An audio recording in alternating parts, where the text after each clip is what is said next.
3.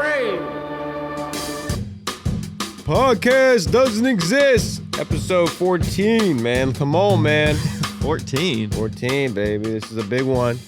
Wow. A lot of shit going on. The Dodgers, the Yankees, the Red Sox, the Mets. Hey, even the Sea Dogs are in the news. If you're Sea Dogs fans, make some noise in the chat. But yeah, crazy week. The Dodgers, they're getting in fights again. The Dodgers are getting hit on purpose. Shohei Ohtani, he's getting called out. There's an unfair Ohtani rule now. People got a problem with Ohtani. The New York Mets are falling apart. The Philadelphia Phillies are falling apart. Pete Crow Armstrong calls out the Dodger fans, then goes to LA to face the Dodgers fans. There's geese on the field. There's rats on the field. 2 players kissed on the field. Did you see that, Mitch? Which time? That's what I'm talking about. There's a lot of gay guys on the field kissing. And there's nothing wrong with it. Isn't that right, Jack? of course, brother. J.R. Ritchie makes his MLB debut for the Atlanta Braves. Can we play this off the bat? The J.R. Ritchie, his first major league pitch of all time. Victoria have made the trek from Washington. Dad wearing his son's Bainbridge Spartans high school uniform in support of J.R. Ritchie today. And his first big league pitch is hammered deep to right. And it is gone. Blows it, dude. First pitch ever just gets fucking shit rocked. That's a tough way to start a career. But, you know, that's just the week that a lot of teams are having. I feel like there's a lot of tragedy in MLB this week. Firings, downfalls, angry fans, angry catchers. Most specifically, the Red Sox, who have probably had the worst week of any team, especially if you're part of that coaching staff, because they have been deleted. The Red Sox organization is kind of falling apart, if you believe the naysayers. But they fire their entire coaching staff, basically. And if it's anything like the past scandalous shit going on, there's probably a lot more coming out with this Red Sox stuff, because there's a long history with the Red Sox when they fire people or they like cut ties with people who were like kind of beloved in the franchise. You'll see like within like a week or two, there's always some like weird article expose coming out about why they were let go or why they were traded, why they weren't re-signed.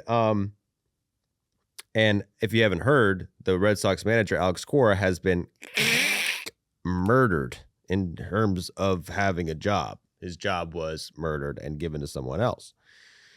We think he's okay. We don't know for sure. But as I was saying, with as this story develops, I think there's probably a little bit more that's going to come out coming up. We got some past examples. Manny Ramirez, he got traded in 2008. What happened around that time? The story of him pushing the traveling secretary comes out. And he also faked an injury, supposedly. 2011, Terry Francona gets fired. What happens after that? An article comes out that he's on painkillers and him and his wife are having problems.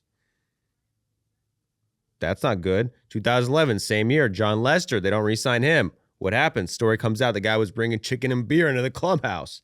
You know what I'm saying? This is a pattern. 2020, when Mookie Betts got traded, there were stories coming out. This guy was asking for $420 million. $420 million? 420 was last week, Mookie. Come on, get a grip. How much did he end up getting? 370? 330. Dude, way off, Mookie. You spoiled brat. And then last year, Devers, when he got traded, you saw a ton of exposés coming about Devers, how he was being selfish. He refused to play first base. He refused to be a good teammate, yada, yada, yada. But this year, the Red Sox have cut ties with another cornerstone franchise person, and that is Alex Cora and his entire coaching staff. And the question is why? And that is the real question. And I think that's something that we're probably going to find out in the next few days based on past Red Sox firings. But they came into the week 8-13, tied for last in the NL East.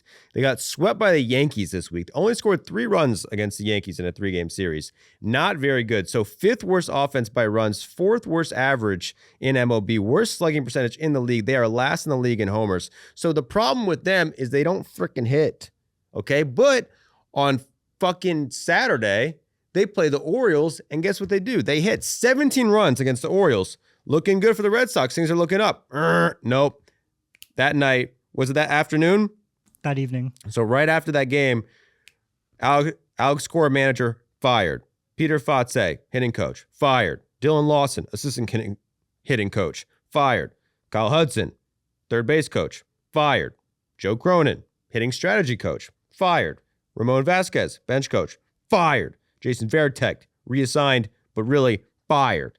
So all these guys are fired. They're all offensive guys and a bench coach. I guess Varitek, I don't know, what was his job? Catching coach? Catching like strategist? Play call coaching. Playing run strategist? prevention strategist. Well, you should have done a better job, Varitek. You're fired. They fired fucking everybody. And I don't remember a guy getting fired this early in the season. Have you? I What don't are the other remember. examples of that? So last year we had Brandon Hyde get fired right around Easter. But I don't remember a time. Was it not? Or was it in I May? don't remember, dude, but Easter, like, that already passed, dude. That's early. But I've never seen a coaching staff go, like the entire coaching staff. I think they only had like 4 holdovers. I've never seen anything like it. They're gone, and their reaction was telling. Alex Cora's response to this was to tweet out happy with a smiley face. Who's happy about getting fired? Well, I guess he's still going to get paid like $15 million or something crazy.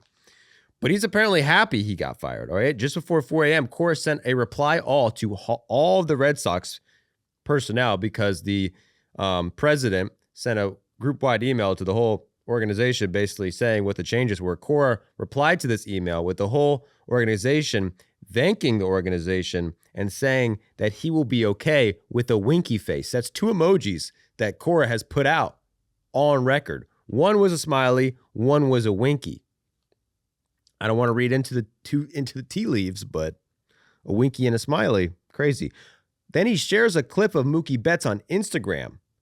It's a podcast clip of Mookie Betts, rival podcast with us, but we'll let it slide this time, where Mookie Betts is basically talking about how much he loves Alex Cora. Cora puts that on his story being like, if Mookie likes me, why don't you guys like me? Then he posts a picture with him and all of the coaches smiling on the private jet going home or wherever the fuck they're going, to Vegas or something. I don't know. They're going to go get strippers. I don't know where they're all going. Oh, were they in Baltimore? So I guess they're going back home to Boston, shipping back to Boston after getting fired. They all look pretty happy, dude. They're all smiling. Even Jason Varitek with the thumbs down. He is doing a thumbs down, but there's a big smile on his face.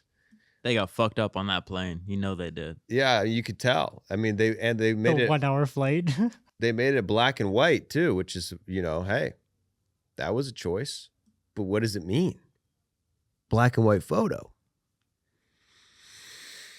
I don't want to read too into it, but I feel like there's some like little secret messaging going on, bro. There's some secret shit going on. I'm seeing emojis, I'm seeing winky faces, and I'm seeing thumbs down. That could be, is that like a Masonic thing? Could be the Freemasons. Could be a... Oh, that's what you meant. You think they're Freemasons. Could be, dude. I don't know. I don't freaking know. Already unfollowed the Red Sox on social media. Alex Cora. At least that's what I saw on Twitter, dude. I wasn't seeing who he followed before, but that's what I saw. So he's gone after, what was it? This was his 7th year, minus 1 year where he was suspended. So his first year was 2018, won a World Series. Alex Cora won a World Series his first year. Next year, they finished third and they fired the GM. That was Dave Dombrowski. Year after he wins the World Series, they fired Dave Dombrowski. 2020, Alex Cora is suspended because of his involvement with the Astros and their cheating scandal. Then in 2021, comes back, wins the ALCS, does not win the ALCS, wins 92 games and goes to the ALCS. So another good season for Cora, but then back-to-back last place finishes. His GM gets fired again. 2024, third place. 2025, third place, losing the wild card round. 2026, fired. And this is what the players have to say about this, because this seems like, Alex Cora, beloved guy, baseball guy, some of the players weren't fans of this. So apparently the front office addresses the team after firing the entire staff And according to Garrett Whitlock, a pitcher for the Red Sox, they made it clear that we were paid to play baseball and we need to just focus on playing baseball. He said Craig Breslow spoke for 2 minutes. Chad Tracy talked for 3 to 5 minutes. That's the GM and the president, I believe, front office people. Basically, they didn't let the players speak. They just came in and said, hey, boys, we made a decision. Deal with it. Trevor Story, their shortstop, is not happy. He said, quote, some of the best coaches in the world didn't get a fair shot. It's up in the air what true direction this franchise is heading. And that is the shortstop of the team, bro. That's the captain of the infield saying that publicly. He was out of the lineup on Sunday. I don't know. They said it was a rest day. I don't know. I did see Chad Tracy was given a starting lineup for his first game. And I guess it didn't include Trevor Story in it. That's right. That's right. That's the front office said, hey, motherfucker, shut your fucking mouth. What's your OPS this year? Yeah, shut the fuck up. You're the reason they got fired, all right? If you could hit, we wouldn't have fired the fucking hitting coach. If they're so good at hitting coaching, why are you so dog shit? That's what I would say. You know what I'm saying? Be kind of a good response. According to reporter Rob Bradford. You know, a name like that, it's hard to fuck it up, and I did it 3 times in 2 seconds. It's because you were thinking of Rob Manfred. Yes, Rob Manfred. Not to be mistaken with Rob Manfred. No relation. Rob Bradford. Got a text from a former player, quote, it's like you're shitting your pants and changing your shirt. Now, if you get it, that means the Reds, it's like, you know what I'm saying? You're pointing the blame in the wrong direction. You're putting it on the wrong guy. That's well said. How are you going to blame the manager? You know what I'm saying? It's actually the front office's fault, which I'm thinking that player was saying. Another report from Gabrielle, Miss Starr out of Boston says another former player, no accountability on Breslow's part, referring to the GM, fires everyone but his pitching coaches, ? 7 coaches? He should fire himself. Kevin Pillar, former player, they should have fired Breslow. Fat say best hitting coach I had in my career. So, you know, the Red Sox, it was a little shocking, Mitchell, but at the same time, was it? Because the Red Sox have been dropping bombs for the past 10 years. So 2019, they fired Dave Dombrowski. This is a year after they won the World Series. 2023, Chaim Bloom, after just 4 years at GM and an ALCS appearance, they fire his ass. Now in 2026, they fire Alex Cora.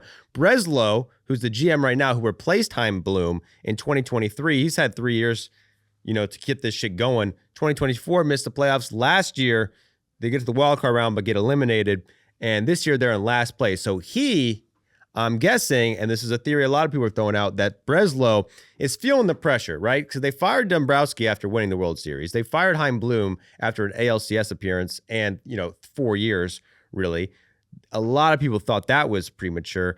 Breslow hasn't really had any success yet, so he probably feels like he's in the hot seat. As a general manager, if you're trying to scapegoat someone or you're trying to make a move now because they could see this season getting away, you're in last place, we need to make a move.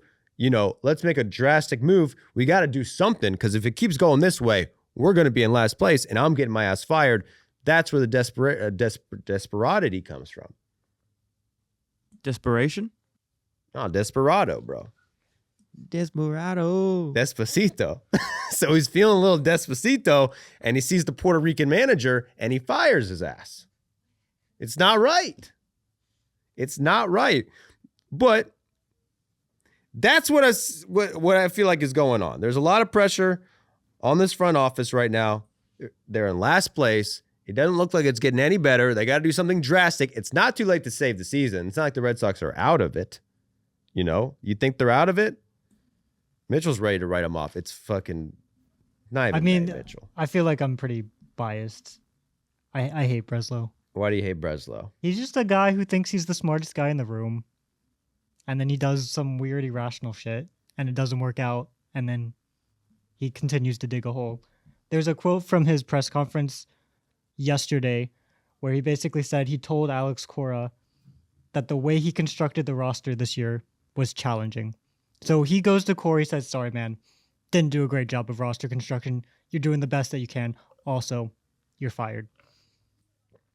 Hey, man. That's a little bit of accountability, you know. That's not bad. You don't like accountability? I do think, yeah, Breslow's on the hot seat. They get all together, the front office, and he's like, I'm about to get fired. So he stands up. His last resort effort is, what if we fire Cora and the coaching staff?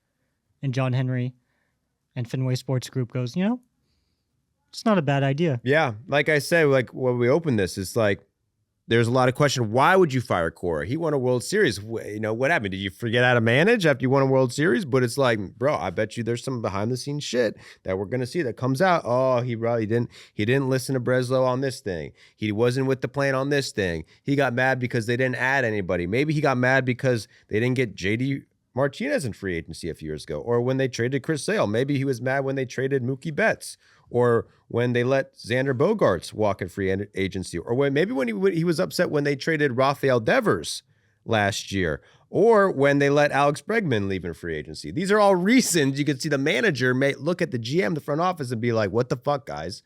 You know, help me out. Maybe we re-sign Alex Bregman, and maybe we don't trade our best I mean, even hitter. since you got here, there's been a story about how the Red Sox front office didn't like how Alex Cora had Trevor Story so high in the lineup. There you go. It's already starting. Yeah. And it's to be expected. It's like, of course, that there's going to be some tension between the front office and the manager. If there wasn't, they probably would never get fired. I saw a Especially quote. this early in the season. This is in a CBS Sports article, and it's an unnamed front office person. It said, why do a lot of players go to other places and get better? Why do other guys come here and get worse? You feel like who do you point the blame at if that's what's happening? I guess the coaches. You know, you're getting coached wrong. I don't know, maybe the clubhouse. But who has gotten to the Red Sox and gotten worse? I mean, the offseason moves this year. Ranger Suarez, he's done pretty good. I believe Wilson Contreras, at least for the first few weeks, was the best hitter on the team. Sonny Gray. He still is their best hitter. Yeah, I mean, Sonny Gray has had a bad season, right? Sonny Gray, what's Sonny Gray's stats? I mean, the offseason moves weren't terrible. I guess you would like them to do a little bit more. Before going on the core IL, has struggled. Sonny Gray had a 4.30 ERA, which is not bad, but not great. I feel like the idea that the players that they trade away get better and the players that they bring in get worse is just not true. Last year, Garrett Crochet was a Cy Young candidate. This year, he's had, a bad string of games, but then in Baltimore the other day, he had a great start. So one of the examples they used was David Hamilton going to the Brewers. And Hamilton this year isn't actually that good. He has a 75 OPS plus. Yeah, whose report is this? It was a report. I saw it too. The reports. Hey, that's the thing that you can get. That's the thing you can rely on. In Boston, there's gonna be some reporting going on. They're gonna do some reports. Some shit's gonna come out, and we'll see what it is. But so far this year, Red Sox 10-17, last place in the AL East, 29th in homers, 28th in OPS, 27th in starters ERA. So they have sucked in all aspects. New manager Chad Tracy comes up from AAA. He was our AAA manager. That's got to be an insane thing to do. Is like, dude, we just fired the manager. You're coming up, and then you get there. Then the next day on Sunday, the entire clubhouse is on fire. They just fired every single coach, and you got to be in there. 12 hours ago, you were the manager in AAA. Now you're in the clubhouse and have to, rile up the boys, give a speech. What would you tell them, Mitch? Dude, I'd be so lost. Yeah, I don't know. You don't know. You don't really give me a pump-up speech. You know what I'd say? Toria have made Okay, the I'm trek not from trying to do Washington. that. Dad, We already God played damn that it. sound, dude. We got to move on. I'll come back to it. Well, you know what I would say? I would say, boys, you're paid to play baseball. You're going to play some fucking baseball. If you're sad about those guys leaving, just know I heard them talking shit about you, dude. I talked to Alex Cora. I don't like that fucking guy. He was saying, Trevor Story, he told me that you're the reason why we sucked this year. That's what I would say. I would try to pin the clubhouse against the former coaching staff and get them more favorable for the new coaching staff. Bring in fucking donuts. Imagine you showing up first day, manager, you show up with donuts. That'd be pretty cool. You Come never on, showed man. up with donuts here. You're our manager. Well, yeah, You know what I maybe mean? next time, man. So the next Joey, he shows up with donuts. yeah, when I get fired, The best Joey. Oh, we'll love that guy. If the new guy came with donuts, Dunkin' Dog nuts, come on, man. Because if you're worst, you're last. That's what I tried to play. That's right. And right now, the Red Sox are literally last place in the AL East, right behind the Blue Jays and the Orioles. Jack's Rays are in second, and it's the big bad New York Yankees. First place, dude.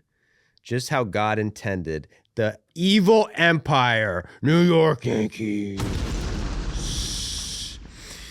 Speaking of evil empires, the Dodgers, they're rubbing everyone the wrong way this year, man. They really are. Dalton Rushing, this guy has been beefing with this. He's had a crazy week. So last week, he accuses the Rockies of cheating. Then this week in the sixth inning, Jung-Hoo Lee was down, gets thrown out at home. He's on the field in pain, shaken up. Rushing says, quote, "Fuck him." I guess. Yeah. You know what I'm saying? I mean, if you're a lip reader, that's what it looks like he said. Now, I mean, I'm not John Boy over here. I'm not Jimmy, but if I was, I would think it said "fuck him." But you can't know for sure. But they asked him after the game, "What'd you say?" He's like, "I didn't say fuck him." Then what did you say, Dalton? Yeah, it was something else. He wouldn't really say what. Unprompted. I didn't say fuck him.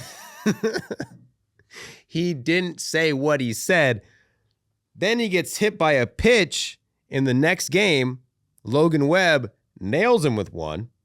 Second time in as many weeks that the Giants blatantly hit a guy in the ribs. Urgh. And Dalton does say later, quote, "I deserved it." So he kind of admits to it later. He also did try to apologize to Jung-Hoo Lee after the game when he said fuck him. So if you're going to send an apology, you probably did say fuck him. You know, he's just a gamer, dude. Fuck him. Honestly, fuck him. Honestly, fuck Jung-Hoo Lee. It's your fault for getting injured in the first place. Be a man. Don't get hurt at It's home. important not to admit fault. It's like getting into a car accident. You can't say sorry. It's a strong point. I mean, it really is. A strong man doesn't admit when he's wrong. And Dalton Rushing, that is a strong man. After getting hit by a pitch, what does he do? Does he say sorry? No. He goes into second base hard as crap, tries to take out the guy at second base. Does it, gets called out for illegal slide. Doesn't matter. Fuck him. It's Dalton Rushing. Fuck the Giants. I like getting on base. Quote, "If it was intentional, I'll take it. I'll take what I deserve." Okay. So that's Dalton Rushing's first beef. Then they go and play the Cubs. He gets caught lip reading again. There's like a little bit of a wild pitch, I think, ball in the dirt. Miguel Amaya steals second base, is safe, and he calls him a fat fuck. Gets caught in the lip reading again. Allegedly fat fuck. We don't know for sure. Again, not John Boy, but looks like he calls him a fat fuck. So in 1 week, Dalton Rushing accuses the Rockies of cheating, says fuck him to a player who's injured on the ground, calls a runner a fat fuck, slugs .778 with 3 home runs all in the same week. So the guy at the same time is going off, which I had no idea. But Dalton Rushing this year, he's batting .400 with a 1,500 OPS plus. Sorry, a 1,500 OPS, has 7 home runs on the season. In 12 games. An amazing season for Dalton Rushing. I mean, unbelievable week. I mean, I think this is actually good for baseball because you want to hate the Dodgers, but they haven't really had hateable figures for a while. You know, they have Freddie Freeman, Shohei Ohtani, Yamamoto. Miguel Rojas, I don't like him. Yeah, but like they don't really have a lot of hateable figures that are doing really well. So I think this is good for baseball. You have an enemy that you can attach onto on the Dodgers. Yeah, we can all hate on the backup catcher. Let's go. Fuck Dalton Rushing. But we needed this. There was more drama. There's more reason to hate the Dodgers. So the Dodgers, when they come in to play the Cubs come out and they have a problem. Well, Craig Counsell in general has a problem with this Ohtani rule that's been around for 4 years, but now it's an issue. So MLB created a rule just for Shohei Ohtani. MLB created a rule for Shohei Ohtani. Here we go. Sorry, go ahead. Now Ohtani, yeah. What do you add? Otanu's like Hawaiian Ohtani. I like that. Ohtani is Hawaiian. He ripped off the whole island with bad real estate deals. But we'll get to that later. Otanu. Shuhu Otanu. But now people are coming out saying that this rule is unfair and cheap. The Cubs specifically. So the manager, Craig Counsell, the Cubs manager, comes out. The Cubs currently have 11 pitchers on the IL, 8 relievers on their IL. And then there's this rule where in MLB now, you're only allowed to have 13 pitchers on a roster. Now, the reason they put this rule in place, I think it was 2022 was when this rule got into effect, was because too many pitchers on a roster is they want to promote less pitching changes. Games were taking too long, so this stops them from putting in a new reliever every inning. It also helps hitting a little bit because the relievers were basically getting too good. It also causes teams to leave their starting pitchers in the game longer. And that was a problem for a while. People were saying, oh, the starting pitcher's dying. We want more starters. So the MLB decided to cap relief pitchers on a roster at 13, right? So that's the rule, 13. However, there's a clause in this rule. If you are a two-way player, like Shohei Ohtani, you don't count as a pitcher. Or if you do count as a pitcher, technically, that team's allowed to have 14 pitchers. So if you're a team with a two-way player, instead of having 13 pitchers, you can have 14 pitchers. Now, if you look around the league, who has a two-way player? The Dodgers. The Los Angeles Dodgers are the only one with a two-way player. They're the only team in history to have a two-way player, basically. So the Dodgers have 14 pitchers. Every other team is only allowed to have 13 pitchers. Now, that is where the controversy comes from. Craig Counsell says it's unfair. The Cubs could use that extra pitcher. Like I said, they got 8 relievers on the IL, and having 13 pitchers instead of 14 does cause some problems because now one guy gets hurt, you got to send him down. You can only send him down 3 times in a year. Do we want to send this guy down, but he's out of options? If we send him down now, could we send him down later? We got to DFA this guy. We got to fucking, you know what I'm saying? There's a lot of complicated shit going on that could be alleviated if you had an extra pitching spot. You know, the Dodgers, luckily for them, they got it. According to one front office member, it's the, quote, most lopsided advantage in major professional sports. So to me, to you, to most people, they think 13, 14 pitchers, probably the same thing. According to a GM front office member, it's the most lopsided advantage in American sports. Let that sink in. That's what the Dodgers get with Shohei Ohtani. So, you know, the Cubs say this going into the series. The Dodgers come out and respond. I guess the GM, why am I blanking on my man's name, dude? Andrew Friedman comes up and defends the two-way rule, saying it's good for baseball. This had been a rule since 2022, I believe, and that's when Shohei was on the Angels. No one had a problem with it. Now he's on the Dodgers. People have a problem with it. It is what it is. The Braves broadcaster also came out saying it was unfair. I don't know if you saw that, but a lot of people think this is unfair. So basically, in order to be a designated two-way player like Shohei, you have to hit and pitch. You have to have at least 20 major league innings and start 20 games as a position player or DH, with a minimum of 3 plate appearances per game. So start 20 games as a position player. That's a lot of games because they were thinking about doing this with what's-his-face, right? Michael Lorenzen, who is a pitcher, but can kind of hit pretty well. And he had some hitting games, right? He played like left field He played outfield for the Reds in 2018 and 19. He played outfield pretty well, actually. He was a plus defender. Yeah, but he didn't play outfield for them regularly. He probably played like, what, 5 games? No, he played... I don't think he would have qualified for this distinction. He would games? not have. Yeah. But he has 34 career games in the outfield. 6 starts as a center fielder. Pretty crazy. So now any team is able to do that. If they get a guy, you let him start 20 games, you let him play a little bit. Now you unlocked him as a two-way player, and then you don't even really have to play him in the field. You can just keep him as a pitcher, and then you get an extra pitcher spot. Just in order to do that, you're going to have to swallow the 20 games where you have the worst hitter in the league at the fucking plate. Dodgers don't have to do that. The Dodgers have Shohei Ohtani, who's good at fucking both. And I will say, in the Cubs' defense, because, you know, part of you feels like they're just crying over spilled milk. All right, dude, cry about it, bro. It's like, you're going to be mad about Shohei? We want to see Shohei be a beast. But it is kind of weird, don't you think? It's like, Shohei is a pitcher. He pitches every 6 days. Why? Just because he also hits, you get an extra pitching spot. It's because he's also counting towards the position players. I honestly don't have an issue with it because he is a But full-time hitter. there's full-time no pitcher. limit. There's no limit to how many position players you can have.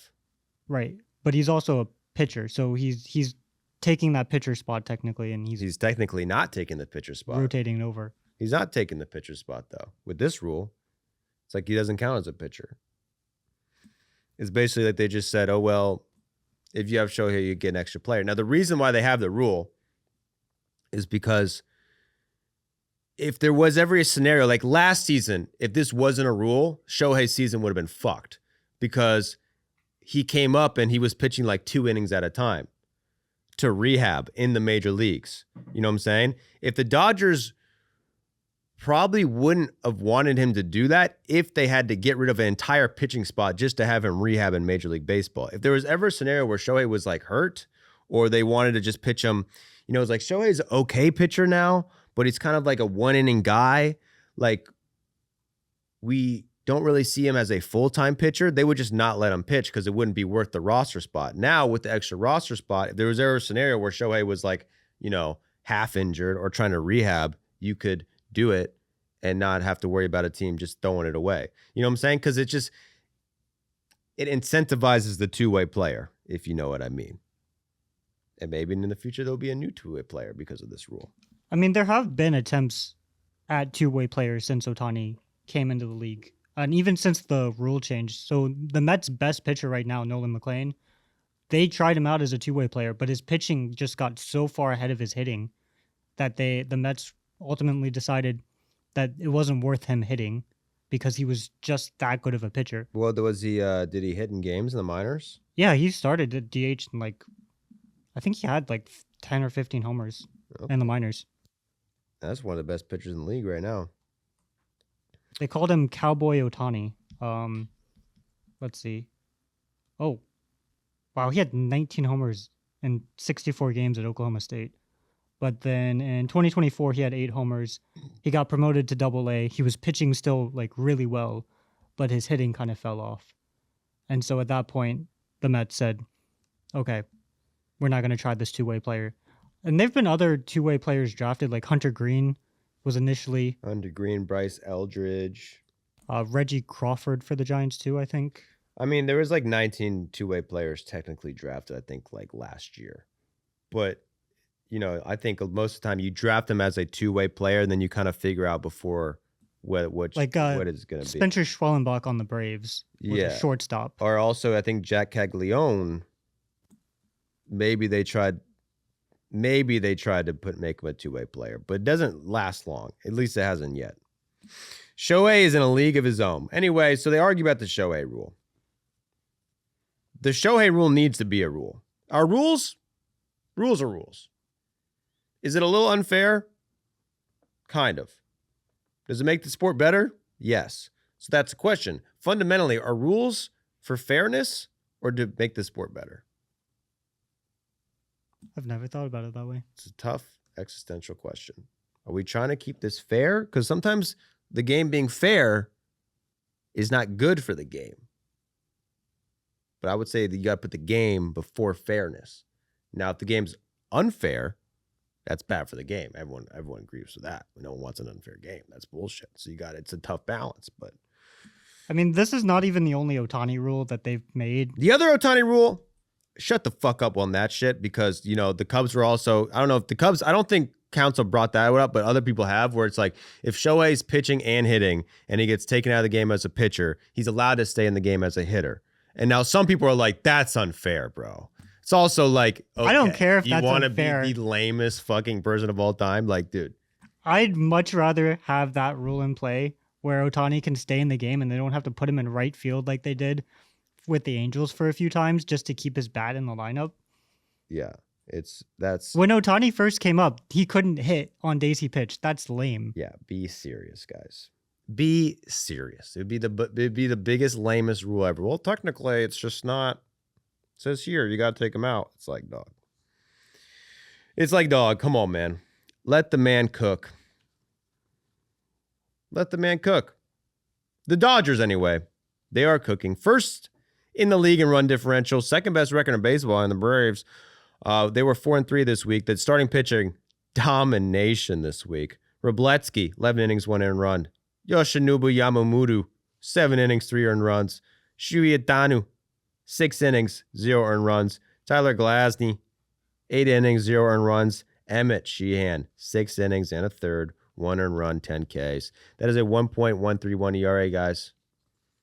Pretty damn good. Hitting was a little bad. Everyone on this team sucked at hitting this week except for one guy, Max Muncy, who's been arguably the best hitter in baseball this year. One of them. 1,639 OPS. I shouldn't say the whole team was bad at hitting this week because I don't really have all the numbers on me at the moment, but I do know that they scored 4 runs against the Giants in a 3-game series, which is not good. The Giants bullpen shut them down and give up 0 runs in this series. The Giants beat the Dodgers 2 out of 3 in that rivalry matchup where they hit my man on purpose. That fires the Giants up. Every series they hit a guy on purpose, they win. I'm trying to remember. Actually, I think they lost that series to the Reds. But after that Red series, they beat the Nationals. So they've hit 2 guys on purpose in a week, and they turned this bad boy around. Patrick Bailey comes in the game in this game 2 against the Dodgers. This guy was batting 145 with a 145 slugging, 8 hits all year, all singles, 362 OPS. He's the worst hitter in baseball. Comes up, 3-run bomb in the clutch to beat the Dodgers. They win 2 out of 3. That was the game that Shohei started, so they beat Shohei, even though Shohei didn't give up any runs. And then they win 2 out of 3 against the Marlins. So they only score 16 runs this week, have the second least runs in baseball, and go 4-2 for the Giants, who have turned it around a little bit. I like to see that with the Giants. Tony Vitello, he just needs a little bit of fire in him. I fucking like Tony Vitello a lot. You know what I like about him? He always feels like he's having fun.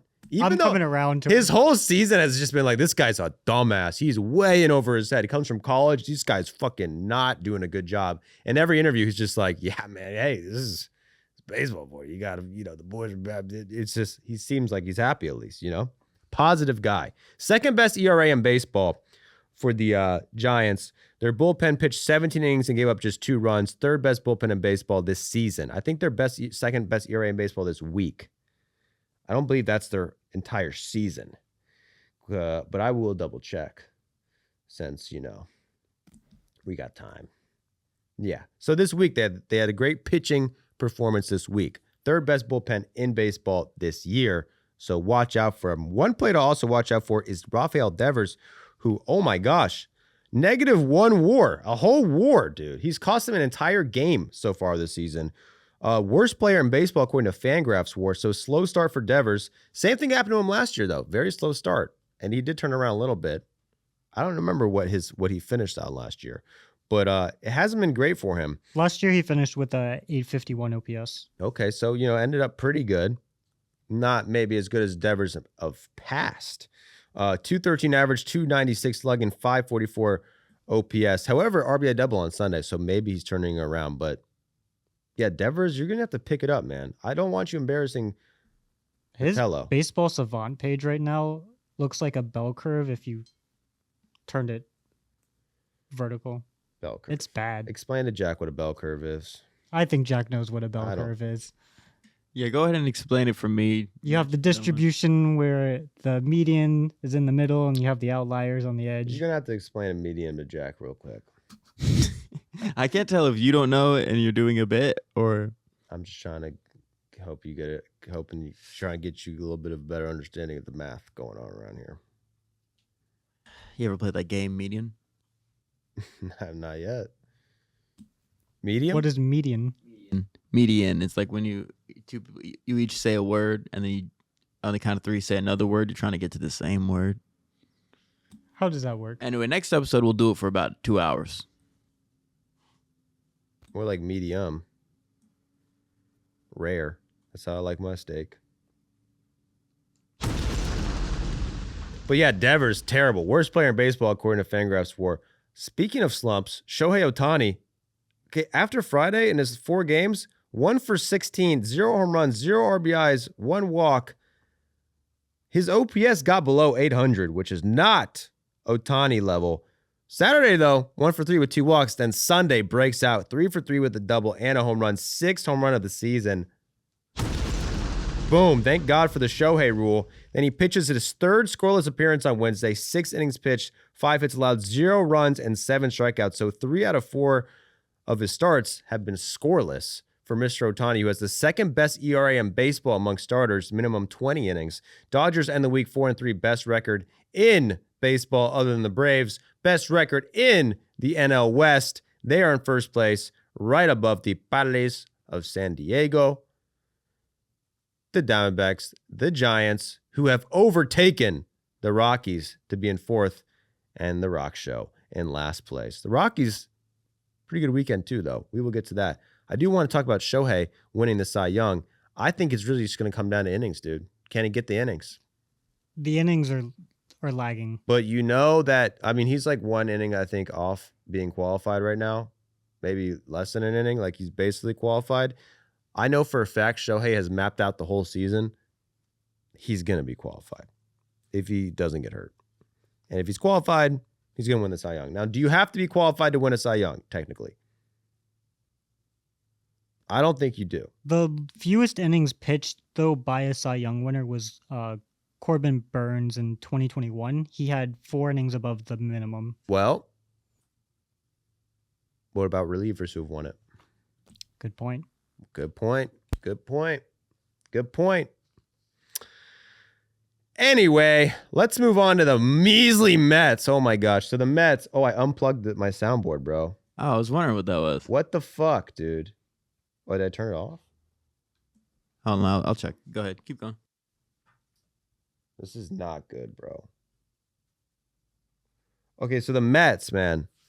The Mets come under this week, 11-game losing streak for the Mets, all right? So when you lose 11 in a row, you need to win the next game, or else you lose 12 in a row. And that's the worst thing that could happen to you if you're the Mets. 12 in a row, oh my God. So Noah McClain is pitching. He gets 10 strikeouts. He has a no-hitter into the 6th inning. Looks like they're going to win. Lindor hits a bomb. Lindor is back, baby. It's a home run. Unfortunately, they lose this 3-run lead. McClain gives up 3 runs. Now they're tied 3-3. They put in Devin Williams, who walks a guy, walks another guy, gives up a sac bunt, then gives up the lead on an RBI single, walks another guy with the bases loaded, blows the game, and gets booed. That's a 12-game losing streak for the Mets. And Devin Williams has given up a run in his last 4 appearances. 8 runs in 2 innings pitched for Devin Williams, a blown save and a loss during that stretch. Batters this year are hitting .474 off his changeup. Now, that is insane because that was the best pitch in baseball for, I want to say, multiple years in a row. Like, insane. It had a nickname, the Airbender, Mitchell. Where's the Avatar when you need him? Dude, Avatar stopped working for him or something. I don't know what happened to the changeup, but it is not working anymore. Pete Alonso broke him maybe because last year with the Yankees, it was also a struggle. It's not good for Devin Williams. That was a 3-year, $51 million deal he signed with the Mets. Negative .6 WAR with a 10.29 ERA. Oy vey. And then on Thursday, this is pretty funny. He's supposed to come in a game to pitch the 9th. Oscar Brazoban. Don't laugh at me, dude. It's Oscar Brazoban. Thought he was also going to pitch that inning. They both run out in the field at the same time, but the lights are off because it's Devin Williams' theme song is going on. I guess he doesn't see Devin Williams coming in. However, he notices that the Devin Williams theme music's coming on, so he's already getting out to the mound, and the Devin Williams theme music's coming on. He thinks, fuck, dude, I'm not supposed to be out here. Unfortunately, there's a rule. If you get past that line, the fucking first base line or third base line, the baseline, any baseline. If you pass the baseline, you got to come in the game. So he already passed the baseline. He has to come in the game. So now Devin Williams, he can't pitch in the game, which is actually a good thing for the Mets, probably, because he's got 10.29 ERA. But so Oscar comes in, gets the first out. Then they bring in Williams. He ends up giving up 3 hits and a run, almost blows the game, but does not blow that game. And that is how they break the streak, and they beat the Twins. Then they beat the Twins again. So they actually beat the Twins 2 out of 3. You might think, wow, Mets are turning it around. Also, we get Soto back. Juan Soto comes off the IL. Very first day Soto comes off the IL, Francisco Lindor on the IL. The soundboard is off. It's not off, but I think It's done. Hit a button. All right, I'll mess with it again.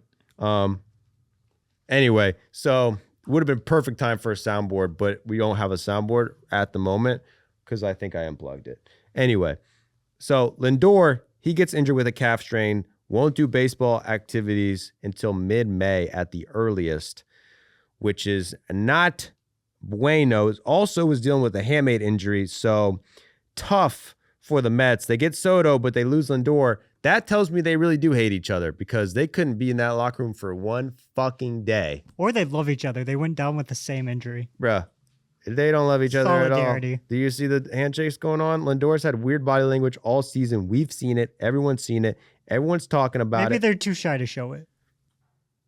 Yeah, Lindor's shy. Come on, shut the front door, dude. You know what's going on in that Mets locker room. Fucko. The Bronx is burning, fucko. The Queens is queefing, man. Get this thing under control. So after they lose Lindor, they win 2-3 against the Mets. And then this weekend, oh my gosh, the measly Mets get swept by the Colorado Rockies, a team that lost 119 games last season. Was that 2 seasons ago? That was last year. Oh my gosh. 100. They get swept by the Rockies at home. Okay, on Sunday, in the second game, they had the bases loaded with 1 out in the first inning and the 8th inning, go 0-4 with 3 strikeouts. They scored 0 runs on Sunday. They score 1 run on Sunday. In 2 games, they score 1 run. The least amount of runs scored allowed by the Rockies in a doubleheader in history. That's by Sarah Langs. Kodai Senga goes only 2 2/3 innings, has a 9 ERA this season. There's talk that he might get demoted. The Mets, Jack, close your ears. The Mets DFA Tony Pham. Sorry. The Mets DFA Tommy Pham. He went 0-13 for the Mets and now is off the Mets. That's tough stretch for Mr. Pham. It wasn't a Met, man. Wasn't a Met. Maybe come back. Maybe goes to the minor leagues, comes back up. Maybe not over yet for Tommy Pham. Who knows? Don't count your chickens before they hatch. What happened? We saw what happened with Jesse Chavez last year. He got DFA'd like 6 times and then came up 6 different times. We'll see. So the Mets right now 9-19, worst start since 1983. They've been swept in 4 of their last 5 series. They are 29th in runs. Don't have a single qualified hitter with an OPS over 800. And their playoff odds have gone from 83.5% to 32.2% for the New York Mets. And you might be saying, it doesn't get any worse than that. You suck. That's how I would feel if I was a Mets fan. Percentage above or below 0. Tommy Pham made the manager of the Boston Red Sox. It's got to be above 0. It's got to be above 0. If it'd be negative, it would be like 100.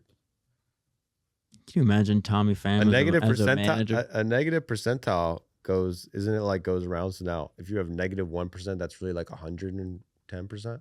Well, I think what I said was above. Oh, I guess it's greater than or equal to 0, or equal 0 or greater. Yeah, if you have a negative % chance to do something, damn, bro, that is a.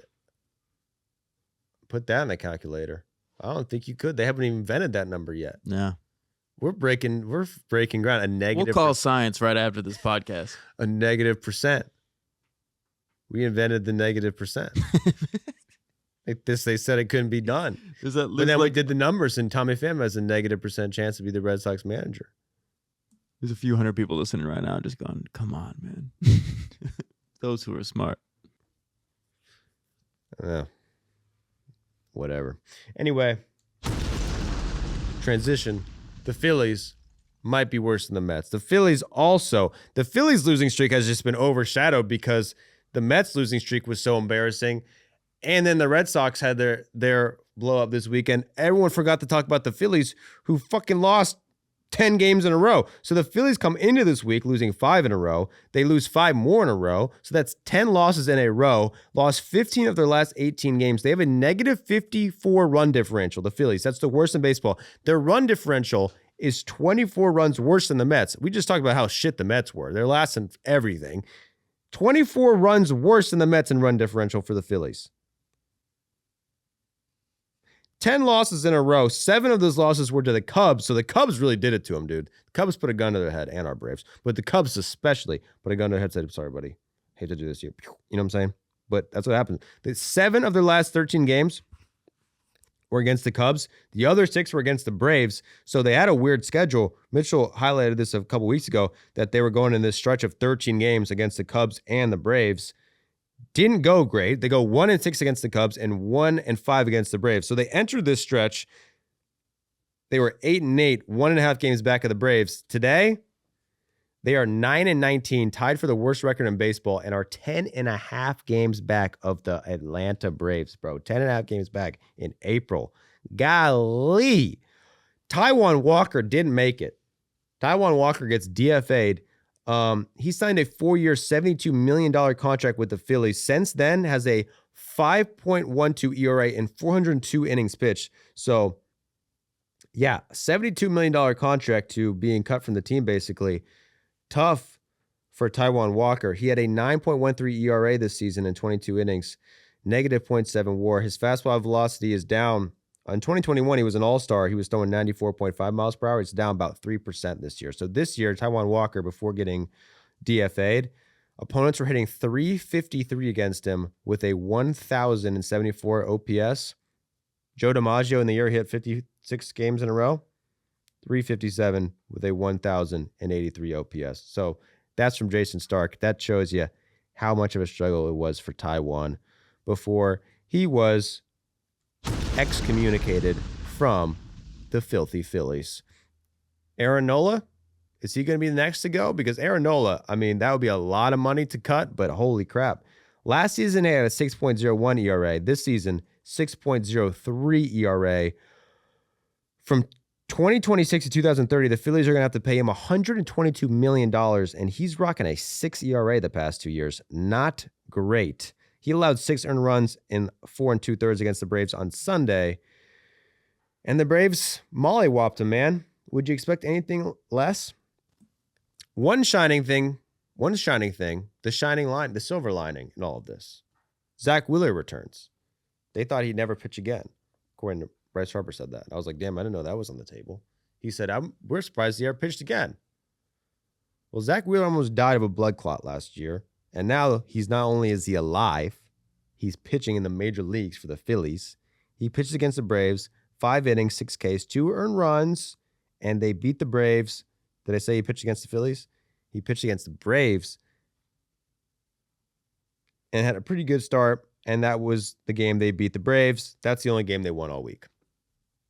So congrats to the Phillies for winning a game. But other than that, they sucked ass. So Zach Wheeler comes back, but starters this week, 6.92 ERA. This season, they're 29th in starters ERA. 29th for the fucking Phillies, dude. I think they're actually last now. I think if you update this, they would be last. Let's update this. Who is the worst pitching staff in baseball? Starters-wise. By ERA? By ERA. It would be the Phillies. The Philadelphia Phillies have the worst pitching staff in baseball, starting pitching staff. Last year, they were the fucking best, dude. Last year, they were second in ERA last season. They had the same pitching staff, I guess. Well, the Wheeler just came back, and then, they lost Rangers, so not the same pitching staff. And Taijuan Walker's out, so not the same pitching staff. They are a lot worse this year. So is it time to sound the alarms, Mitch? I mean, fuck. I feel like I'm more worried about the Mets than the Phillies, but they're at the same spot now. I want to look at the stats and be like, man, the Mets are in a lot of trouble, but they have the Phillies, like you mentioned, their run differential is so much worse than anyone else in baseball. The difference between the Phillies and the Mets is the same difference between the Mets and the Angels. And the Angels have the 15th worst run differential in baseball. No bueno. The offense isn't working, the pitching isn't working. Yeah, but that's the biggest difference. I mean, the roster is pretty similar. I mean, their lineup should be better this year because you replace Castellanos with Adolis, and I believe that is the only change. However, a lot of these guys have regressed this year so far, but it's really the pitching staff. I mean, they were lights out last year. They were second in ERA last year, but I would have put them as the number one pitching staff when they had Wheeler going before he got hurt. They were unstoppable with Suarez, Sanchez, Luzardo, and Wheeler. Like, that is the best pitching staff in baseball last year. This year, I mean, Wheeler's coming back. We'll see what we got out of him. Nola's doesn't look like to be any better. Christopher Sanchez is the only pitcher with an ERA under 5. And people for are the kind of Phillies. concerned about Christopher Sanchez too, because he's getting hit hard. His hard hit rate, his barrel rate is in the 25th percentile. Not So good. they're saying he might be getting a little lucky. He had a very bad start. His last start, I think he gave up 6 earned runs against the Cubs. But yeah, he's got a 1.604 whip, giving up 11.8 hits per 9.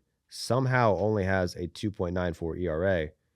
But the peripherals, Mitchell, the peripherals, if you believe in such a thing, do not forecast an ERA staying below 3 for Christopher Sanchez. It is just very weird. The Phillies' good players are doing good except for Trey Turner. Like Schwarber, he's mashing the ball. Harper's doing really well. Brandon Marsh is having a decent season, but as soon as you get out of that part of the lineup, like Alec Boehm, his on-base percentage is .218. Well, the question is, Mitchell, you say the Phillies' good players are doing good, and I agree, but now it's like, well, which one of the Phillies' good players are actually good still? Like, Bryce Harper's good, Schwarber's good, but, I mean, Trey Turner's okay. He's not really been a great offensive player the past few years. Bryson Stott, I wouldn't really call him a great player. I mean, Definitely I not think- an impact player. JT Realmuto, 35 years old, is not the same JT Realmuto that we saw. Adolis Garcia hasn't hit very well the past few years, and that's kind of what he does, is hit bombs. Hasn't been hitting bombs, not hitting bombs from the Phillies. Are these guys even good anymore? Trey Turner did win the batting crown last year, Oh, he's a pussy. but But at the same time, he's a pussy. So, does it really matter? I mean, I don't think like their role players are good.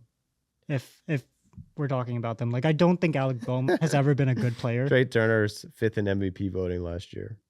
I think Bryson Stott is. I said he fell defensive off, player. Mitchell. You did. I mean, a 122 OPS plus, pretty good for Trey Turner. It's a pretty good year. I apologize. JT Realmuto's over the I hill. apologize to Trey Turner. It's not as good as he was on the Nats, though. I mean, that's because when he was on the Nats and he faced the Braves, he was like Babe Ruth. Just So not- whenever I watched Trey Turner play, he was like 3 for 4 with a homer and 4 steals.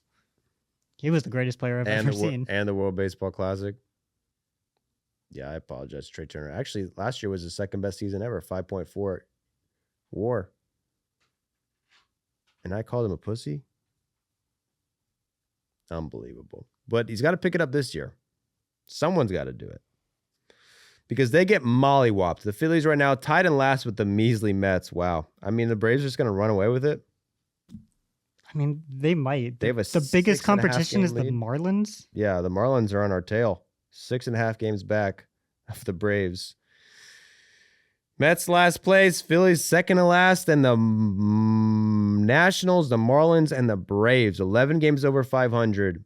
They have the best run differential in baseball, the best offense in baseball, and the biggest lead in baseball. 6.5 game lead on April 27th.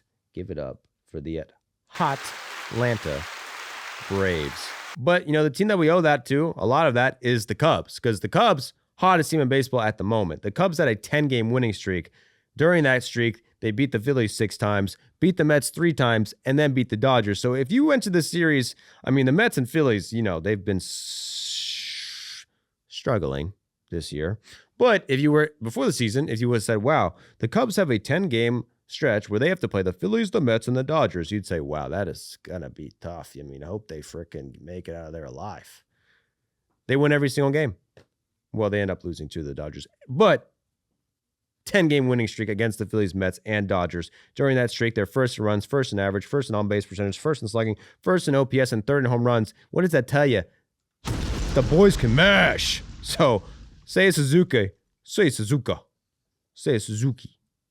Seiya Suzuki. Seiya Suzuki. You got any thoughts on this one? Seiya Suzuki? Seiya Suzuki. Seiya Suzuki? What is he? It's like Ichiro. Filipino? Sorry, I'm not good with Filipino names. Kidding. That's what Jack said last year. Anyway, Seiya Suzuki, 1,141 OPS plus. Sorry, not plus. OPS period during that stretch. Ian Happ going off this season, 957 OPS. Dansby Swanson, 880 OPS. Alex Bregman, 853 OPS. Nico Horner, 852 OPS. The second most valuable position player in baseball this season by FWAR, Nico Horner. Thank you. Michael Busch, 786 OPS. Pico Armstrong, 767 OPS. So the worst qualified hitter during their winning streak was Pico Armstrong. 767 OPS is their worst qualified hitter. Not too shabby. Also the sixth best ERA in baseball. And Shota Imanaga, looking good. 2 starts, 13 innings pitch with a 1.38 ERA. Did struggle yesterday, though, against the Phillies, against the Dodgers. You can't win them all. Also, there's a goose on the field. Yeah, that got your attention. It really did. A goose on the field. You talking a gaggle or just a solo? Just You want to see the goose, Jack? Just Please a show me solo the goose. goose. Pull it up. Show him the fucking goose. Oh, yeah. Watch out. Line drive at the goose. Go! And He was going for it. He goes and he flies away, and he does not stop flying, bro. Oh, there he is. Woo! Oh, he's out of there. Yeah, he's trying to find the gander. It's what a majestic creature. I almost said domestic. That is not a domestic creature. Those things be everywhere, bro. They're fucking mean, bro. They're Mr. I hate geese. Mr. Worldwide. I like Geese the band. I'm glad you booed yourself, bro. That's growth. Or you like Goose the band? I don't even know what we're talking about. Is Geese a band? Yeah, so is Goose. 2 different bands with the same name. Almost. Ghost Geese. They rock, man. You don't like to... Dude, we need a rock and roll sound. Okay. A guitar riff. I love rock and roll. Sitting in the boom. Anyway, Goose on the field. Goose is in left field.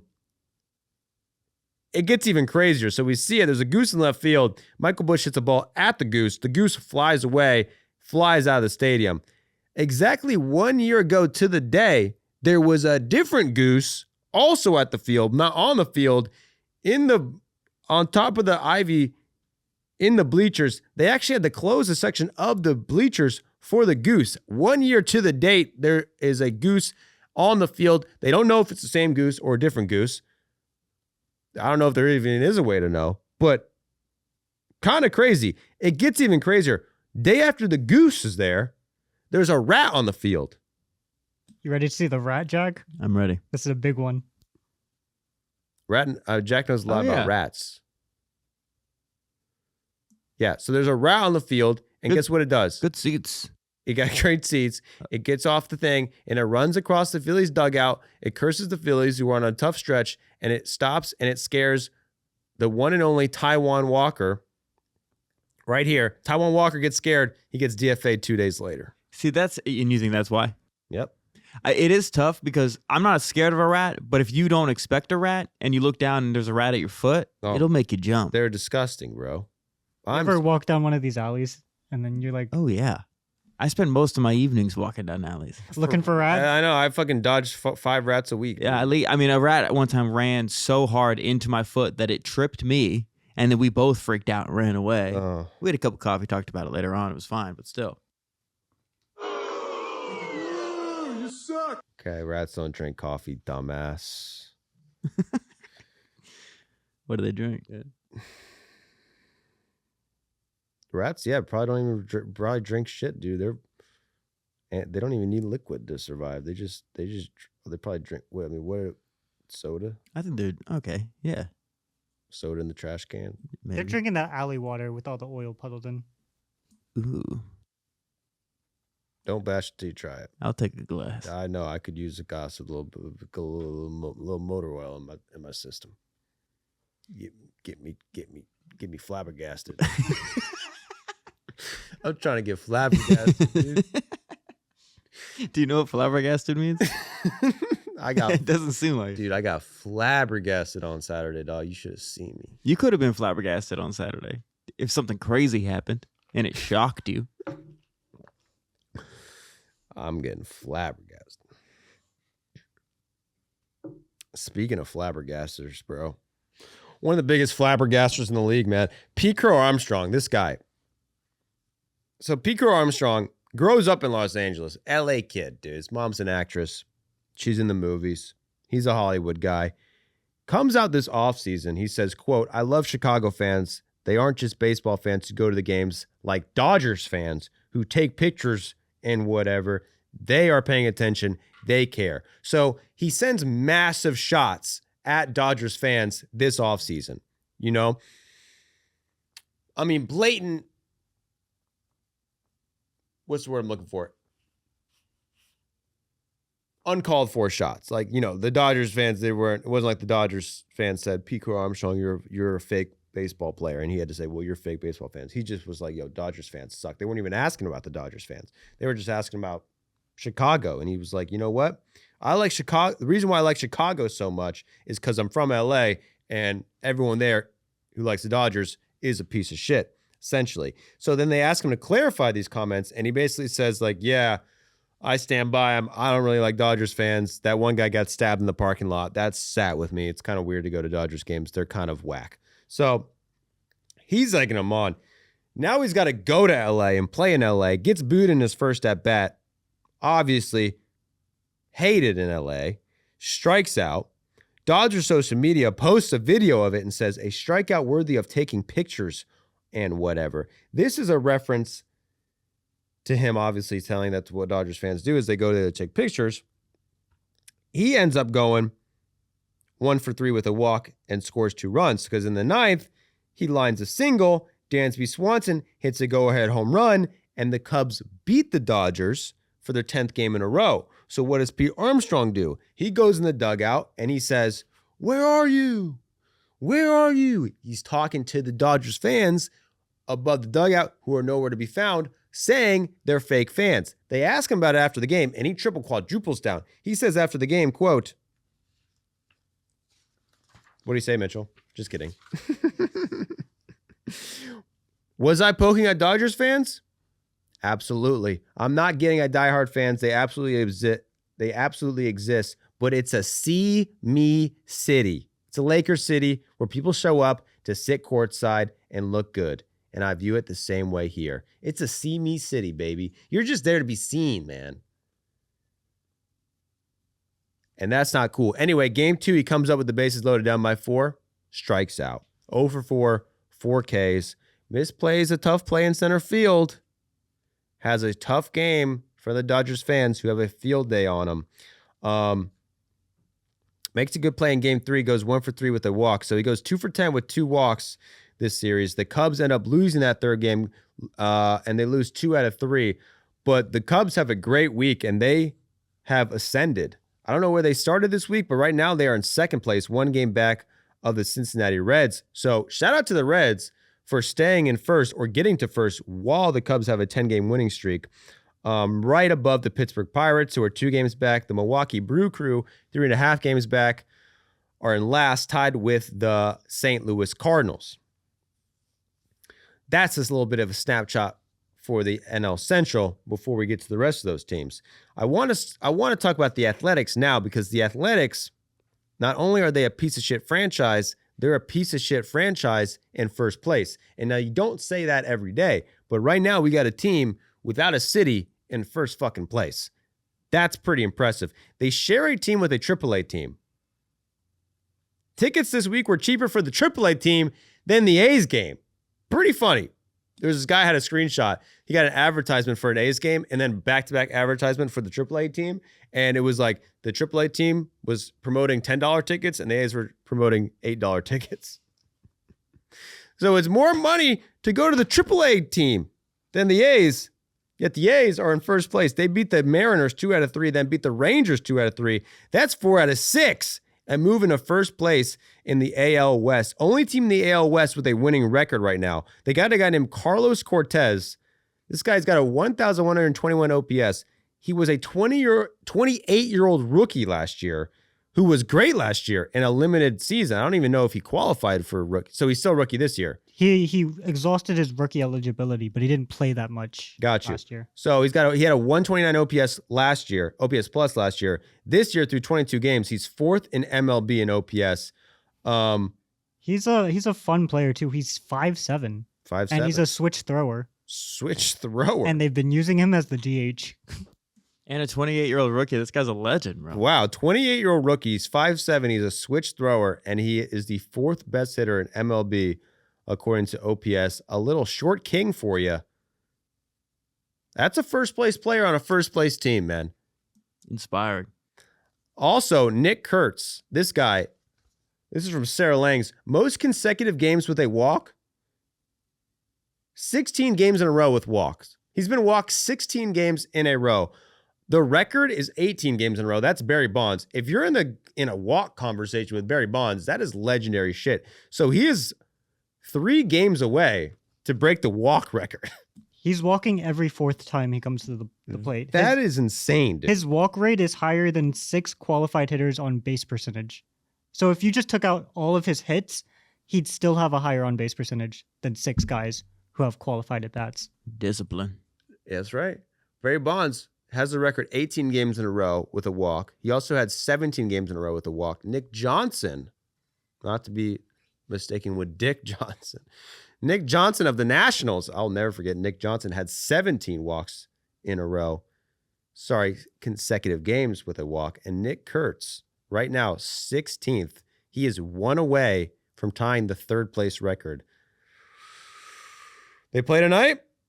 Something to watch in Sacramento. He leads the league in walks, has a 133 OPS plus. Then you got Shea Bangalier's 146 OPS plus, and Brent Rooker's back off the IL.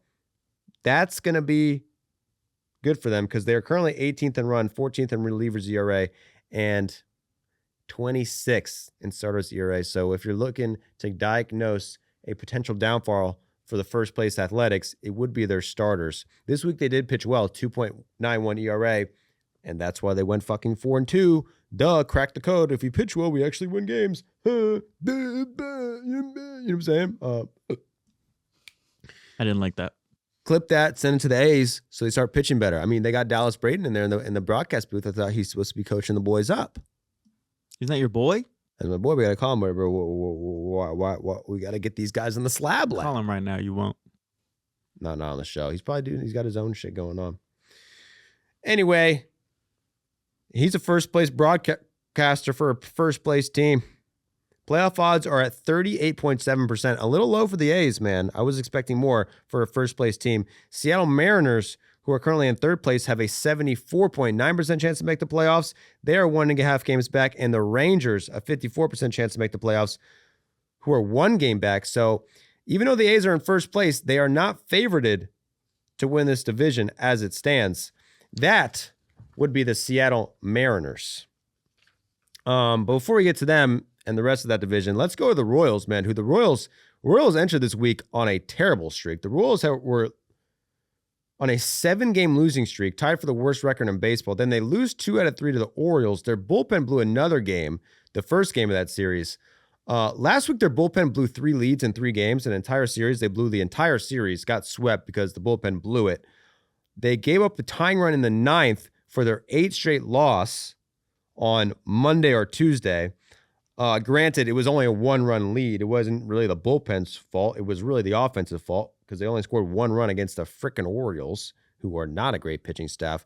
And the offense has been terrible this season as well. That's been their weakness. Their offense and their bullpen for the Royals has been dog shit. They had scored 88 runs. It was the 4th worst offense in baseball going into this week. So they're in their first 23 games, they scored 88 runs. This week, they scored 41 runs in 5 games. So this week, they exploded. The Royals are getting hot. So something to look for right now. They sweep the Angels. They scored 29 runs in 3 games. Salvador Perez goes 3 for 5 with a homer in Game 2. Vinny Pasquantino hits a triple in Game 3. Jack Caglione hits a pinch hit, game-tying home run in the 9th inning of Game 3 and gets kissed by Vinny Pasquantino. Love it. And that's the game where Seth Lugo gives up 7 earned runs, and they still win. Come back from a 6-run deficit and sweep the Angels on a walk-off. Lane Thomas walk-off. That's 3 wins in a row for the Royals. Carter Jensen, Kyle Isbell, and Michael Massey all had OPSs over 1,000 this week. They score 46 runs, most runs in baseball this week. Jack Caglione is actually reemerged, or emerged. He's never emerged since being called up. A lot of potential, a lot of power, but his OPS plus is 115. He's got a 983 OPS over the past 2 weeks. So watch out for the Royals offense.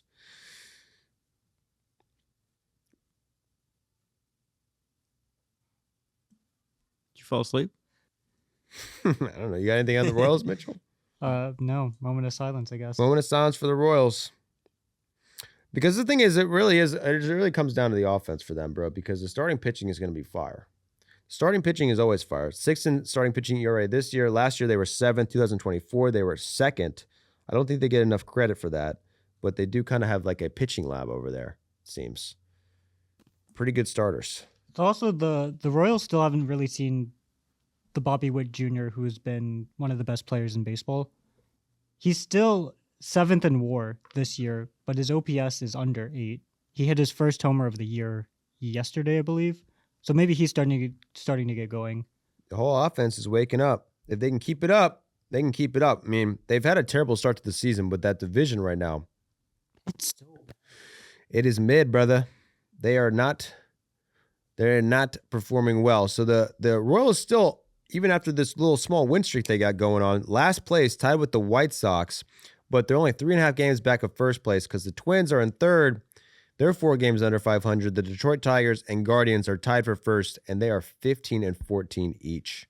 So only 2 teams above 500 in this division.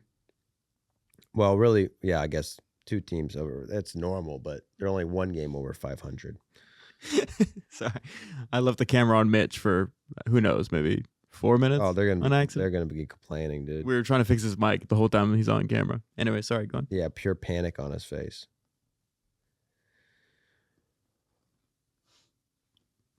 No, moment of silence. All right, let's move on to the Rangers. Texas Rangers. The Rangers, they lost the series to the Athletics, the battle for first place in the West. However, they did beat the Pirates earlier in the week. Kumar Rocker have a little bit of a good season this year. Don't sleep on Kumar Rocker. 3.48 ERA on the season. He gave up 1 run in 6 innings against the Pirates in Game 1. Jack Leiter tripped over on-deck circle equipment and injured his ankle. Pussy. Come on, man. Watch where you're going, bro. But Jacob deGrom, he's back. 10 Ks for Jacob deGrom. 2.13 ERA on the year for Jacob deGrom. First 10 strikeout game this season. I want to say it's his second in 2 seasons. Something like that. But he used to get him every fucking game. Now he doesn't get him as much. Either way, he's still one of the best pitchers in the league without striking guys out. deGrom, if he's pitching, he's getting guys out. They lose the series to the Athletics after beating the Pirates 2-1. So they end the week 3-3. So a midweek for a mid team. Is that disrespectful to say? Would you say they're better than mid? No. So a mid-team, midweek. Midweek? Sometimes you need that in baseball. What? A mid-team, They just hold the anchor. You have bad teams and you have good teams, and you need the teams in the middle. You need someone to set the mid-doza line. Yeah. Which, by the way, people keep leaving comments. They seem to be confused. We're not saying Mendoza. We haven't said Mendoza all year, so you're bringing up old. No, we've been saying and Mendoza. We have not said. I don't think we've said mid-doza once You're this such a year. pothead. Because people are like, you guys are using Mendoza wrong. And it's They like, no, have we're said that in the past, Mendoza. but it's been a while. You're bringing up old. Anyway, it's a bit. But yeah, you need those mid teams to have the conversations about the good and the bad teams. Yep, and the Rangers right now are a mid team. I think they have a potential to be an above mid team, though.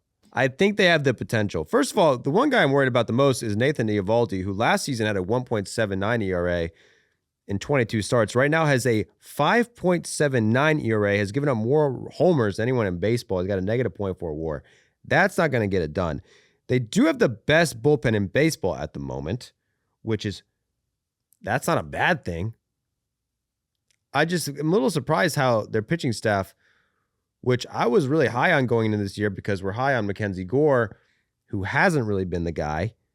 DeGrom's obviously been the guy. Kumar Rocker's been a bit of a guy, but Jack Leiter, ERA close to 5. Mackenzie Gore, he's hovering in the mid-4s, and Eovaldi has not been the ace that they need.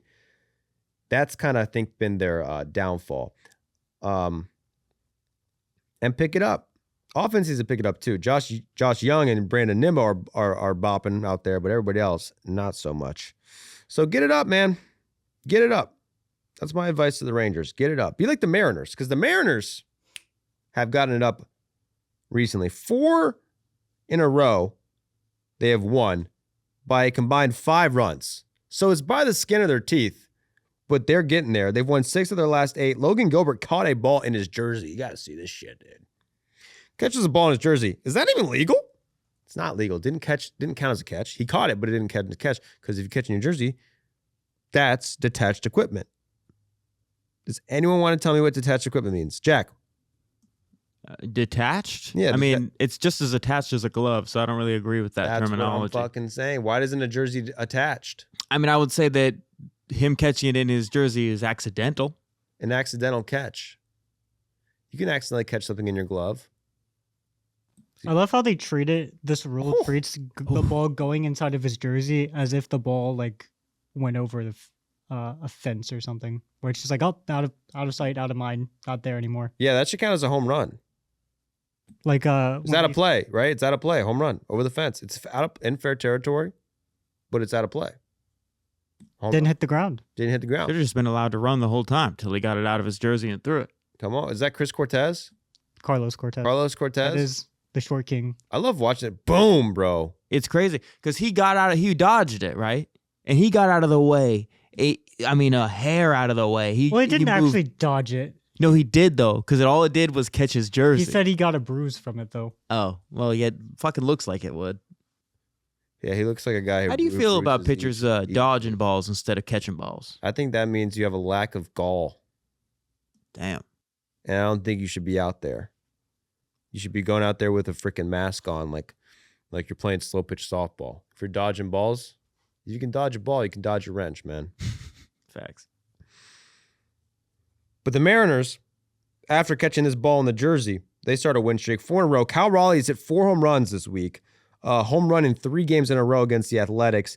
Came into the week as the 19th worst hitter in baseball, Cal Raleigh, who has been dog beep this season. Not so dog beep anymore, Mitch. He's got a 1,309 OPS this week. Guess who else has a great OPS this week? Josh Naylor. Guess who else has an OPS this week? Julio Rodriguez. So those 3 guys who have not been good this year, and that is why the Mariners haven't been good this year, were good this week, and that is why the Mariners have been good this week. So if you're a Mariners fan, you tell Cal Raleigh, you tell Josh Naylor, you tell Julio Rodriguez to be good this upcoming week, and then they will be good this week, and they can move back into first place or get into first place. If they are bad this week, they won't be good this week.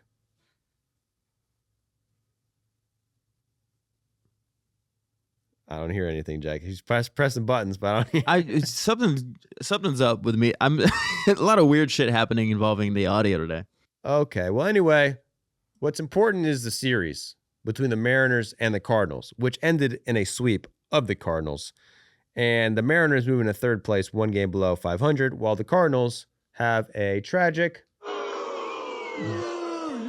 downfall. 5 of their last 6 have resulted in losses. They've only scored 22 runs this week, 4th worst in MLB. Jordan Walker coming back to earth a little bit. Jordan Skywalker, not so much. He's not in the stars anymore. He's back down to earth. Jordan Walker, 510 OPS this week. They get swept by the Mariners. They lose by a combined 4 runs, though. So by the skin of their teeth, it's a game of inches, Mitch. It's a game of inches. They moved to last place, tied with the Brewers. You didn't expect the Brewers to be in last place going into the season, but right now they are in last place. They lost 2 out of 3 to the Tigers. Bryce Terang had 4 RBIs in one game. He's been good. Gary Sanchez had an RBI. Gary Sanchez is a 1,027 OPS this season. Gary Sanchez is, should I say it? A bitch. I'm just kidding. He's back, dude. He's back. They scored 12 in game 1, but they lose game 2. Have to face Scooble in game 3. And you know how that ends. If you're facing Scoobs, you're probably going to lose. Even though they do hit Scoobs pretty well. Yeah, they came back and against Scooble. So Scoobs gives up 4 runs on 7 hits, gets pissed, and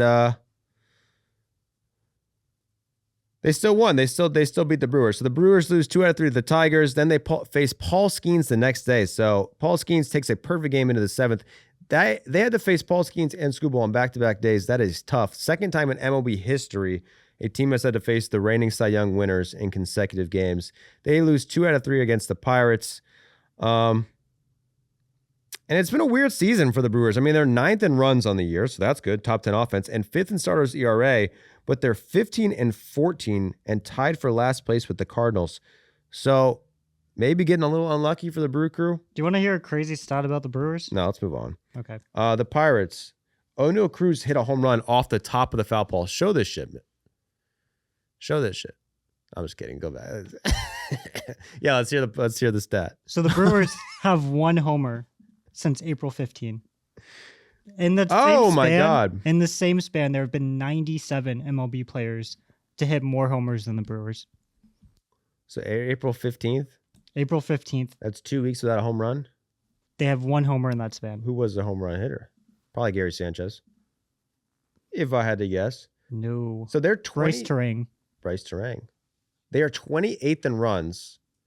No, sorry. They're 28th in home runs, 26th in OPS, but 9th in runs.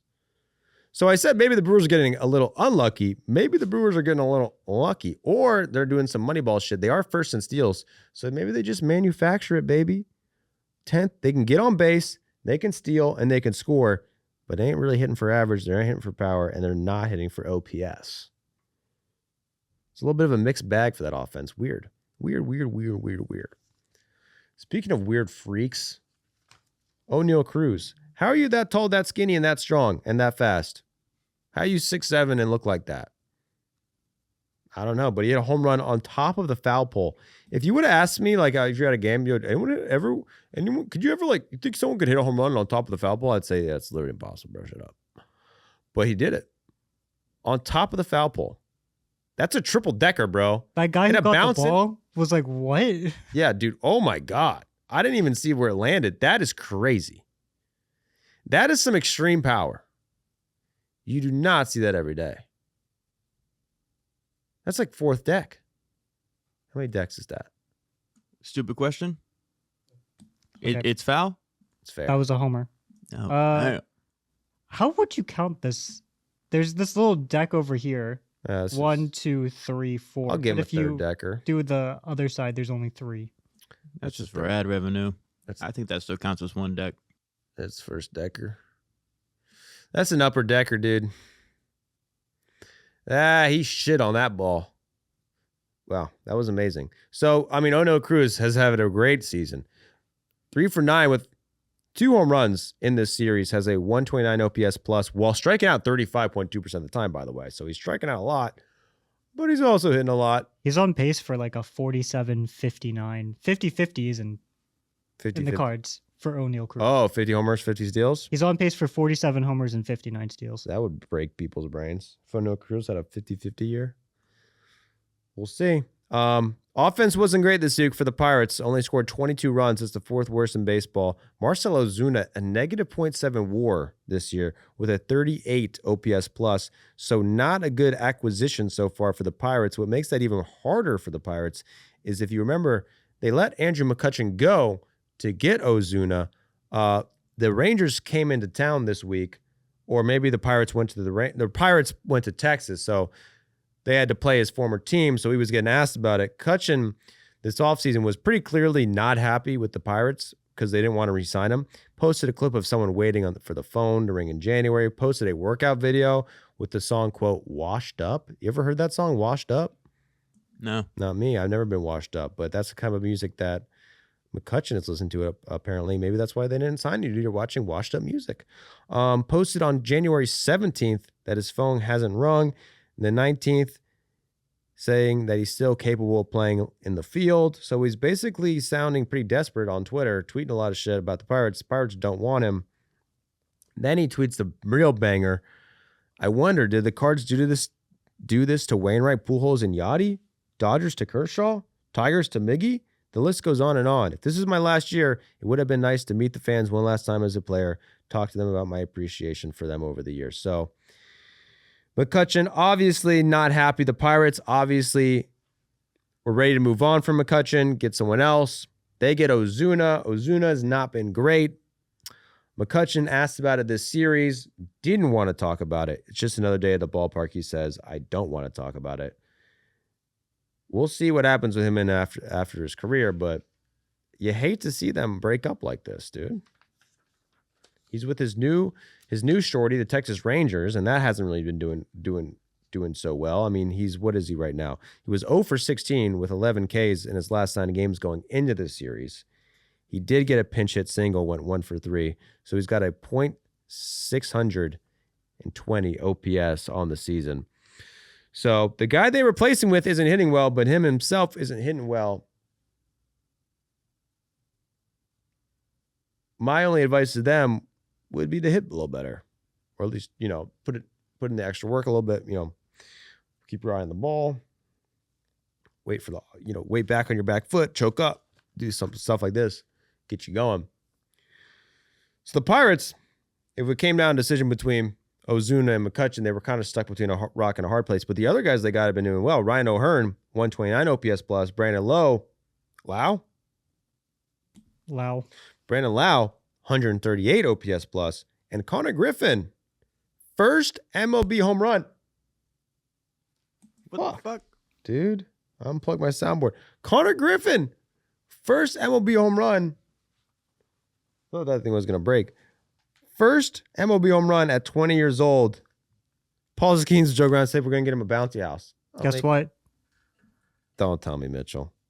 Don't fucking say it. They got him a bouncy house. They got him a bouncy house? That boy too big to be in a bouncy house.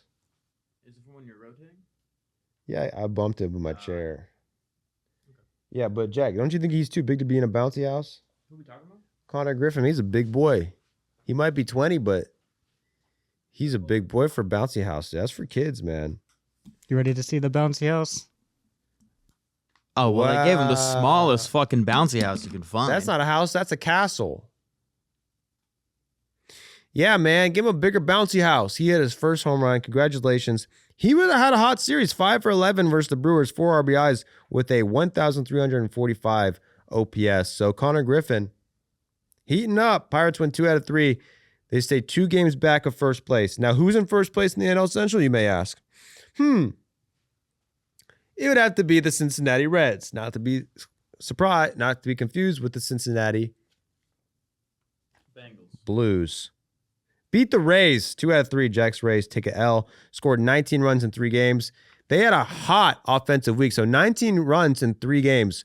11 of those runs were RBIs from Sal Stewart and Ellie De La Cruz. These 2 guys have gone off for him all year. Ellie De La Cruz has 2 home runs this series. 8th most valuable hitter in baseball this season. Sal Stewart, 4th best OPS in MLB this season. He leads the league in RBIs as a rookie. He leads the league in RBIs. So Sal Stewart, there's only been 4 RBIs. Sorry. There's been more than 4 RBIs. Trust me. There's been a lot more than 4 RBIs. There's only been 4 rookies with 8 home runs or more and 23 RBIs or more before May. You want to guess who they were, Jack? I don't think he does. Well, one of them was Albert Pujols, so he's pretty freaking good. One of them was Jose Abreu. I don't know. That's not really that great. But Pete Alonso was another one, and then it's Sal Stewart. So he's 1 of 4. Pretty freaking good. The Reds, 3rd best offense in baseball this week. All 6 of their qualified hitters had an OPS over 900. So all of their qualified hitters had OPSs over 900. That's Ellie De La Cruz, Stuart Spencer. That's not his fucking name. It's Sal Stewart. Why did I write Stuart Spencer? because you were thinking of Spencer Steer. Spencer Steer, a little bit of typo. Okay, so Sal Stewart, Spencer Steele, TJ Friedel, Brian Hayes, Matt McClain, Spencer Steer again. Great week for them. Hit 10 home runs this weekend. 10 home runs in a single weekend for the Reds. They had JJ Bleday, baby, and he hits a home run in his first game. So 19 runs against the Rays. Then they scored 20 against the Tigers. 19th in runs this season, but you saw it this week. When they explode all over their opponents. They have a great week. They're in first place. Wow. Was that a pause? Did I deposit on that one? No, I don't believe in pausing. I think that's homophobic. I just think it was incredibly sexual. Oh, okay. Yeah, we don't want to talk about that kind of shit around here. We get demonetized, dude. But speaking of cum shots, 7-0 in one-run games this year. Red alert, tied for first in the NL Central. 3-0 in extra inning games, 10-3 in road games, and 2.68 bullpen ERA. That's the best in MLB, according to this Fox Broadcasting screenshot. Because I said someone else had the best ERA in baseball. Sorry, I didn't. I don't know. It's the Reds. I'll believe it. It's the Reds. So it's funny enough because we're talking about how good their bullpen, how good their hitting has been lately. It's really their starters who have not been doing great. And I was sucking them. I was really giving them a lot of love for their starting pitching staff for a little bit.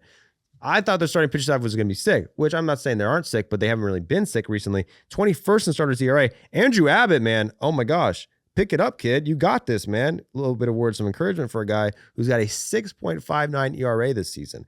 Has given up 8.34 runs per 9 innings in April. That's an interesting way to phrase ERA. He has given up 8.34 runs per 9 innings in April, dude. That would be a 8.34 ERA in the month of April, and has given up at least 4 runs in 4 of his last 5 starts. This is a guy with a 2.87 last year and was 8th in Cy Young voting. So golly, Zooey mama. Pick it up. Brady Singer also not great. 4.95 ERA. 4.97 ERA, and then Brandon Williamson, 5.4 ERA. So they're going to have to pick it up, man, if they want to fend off the Cubs, which they have done. But the Cubs are coming out strong. They are 1 game above the Cubs at the moment. Love it. Love the Reds. And I love the Rays too, man. The Rays had to play the Reds. A little R&R for you. But there wasn't a lot of relaxation. I'll tell you that much. Not at all. There was no rest. There was no relaxation. There was red hot bombs going around. Fuck. Actually, the opposite. The Rays only scored 1 run in game 1. Damn. Sucks to suck, Jack. Game 2, Steven Matz comes out. 4 runs in 3 innings. They get exploded on by the Reds. Bullpen allows 8 more runs for the Rays. Oh my gosh.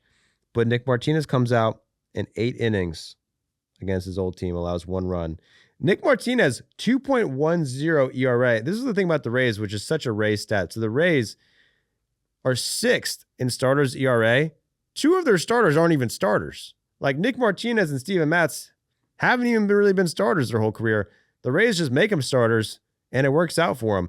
Drew Rasmussen has lowered his ERA to 2.45. He's been elite. And Shane McClanahan, best start of the year, coming back from 2 injured seasons. He went 5, struck out 7, allowed 0 runs against the Twins. So they lose 2 out of 3 against the Reds, but then they get to play the Twins. Lucky for them, and the Twins are back to being dog shit. They get swept by the Rays, who are now 16-11, 1.5 games back from the big bad Yankees. 4 in a row for the Rays.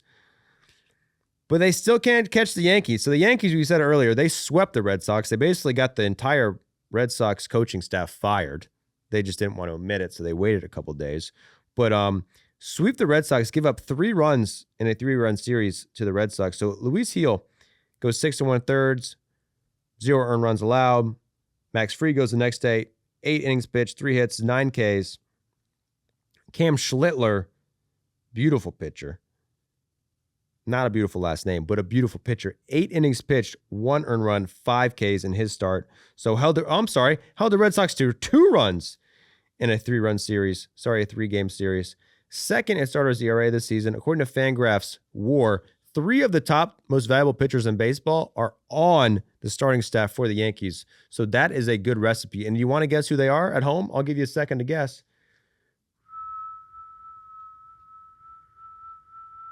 Max Fried is one of them. Cam Schlittler is another. And the third one, Will Warren. If you're not familiar with Will Warren, do some freaking research. He's pretty damn good. Lowest ERA in baseball this week for the Yankees. And guess who they got to play for their second series? The Astros. And if you know anything about the Astros, it's the complete opposite for them. Their starters are either dead, in jail, or suck ass at pitching. This is their injured list right now. They have 1, 2, 3, 4, 5, 6, 7 starters on the injured list. That's an entire starting rotation plus 2 more on the injured list. They are 29th in starters ERA. That makes sense, right? You want to know something even crazier? As bad as they are at starting pitching because of these injuries, their bullpen's worse. Worst bullpen in baseball by ERA. 30th. Dead last. Let that sink in. Okay. Closer has a 6.1 ERA. Their setup man has a 6.23 ERA. Yikes. So what do you think the Yankees did when they played them? They exploded on them. You know what I'm saying? No one likes to talk but me. I ask a question and it's just these 2 fucking dumbasses looking at each other. Mitch is looking at me. I know. I'm saying Mitch looking at me is crazy. Mitch is gun shy today for sure, dude. Jack came in with a bunch of research today. I thought he might have this one. A bunch of research Yeah, let's get some research going. about the Sox. About the Sox, my bad. Oh, you did have your little tidbit. I had takes. But Mitch, you're gun shy today, Mitch. I don't know what's going on with you, dude. But the commenters are gonna get on you. They said we want to hear Mitch talk more. I'm sure they'll say that. They're like, I hate hearing this guy fucking stutter and fuck every name up every fucking 2 seconds. Can we get a guy with some English? And fuck that, dude. No, I don't want to curse. Fuck that. Anyway, the Yankees scored 24 runs in 3 games, won 2 out of 3 against the Astros. Watch out for Jazz Chisholm. Everyone laughed at Jazz Chisholm when he said, bro, it's cold. Sorry, I suck because it's cold. Everyone's like, all right, okay, dude, fine, shut up. You're going to blame the cold. Guess what? It got a little warmer. 1,048 OPS plus this week. I keep saying that. 1,048 OPS this week. Hits 2 home runs. And Jose Caballero, wait for it, 1,000. Also, they have the same OPS. OPS over 1,000 with a 391 average this week. He hits 2 home runs. Caballero had 2 home runs. I didn't peg him as a home run hitter, dude. But in the week of 420, he was.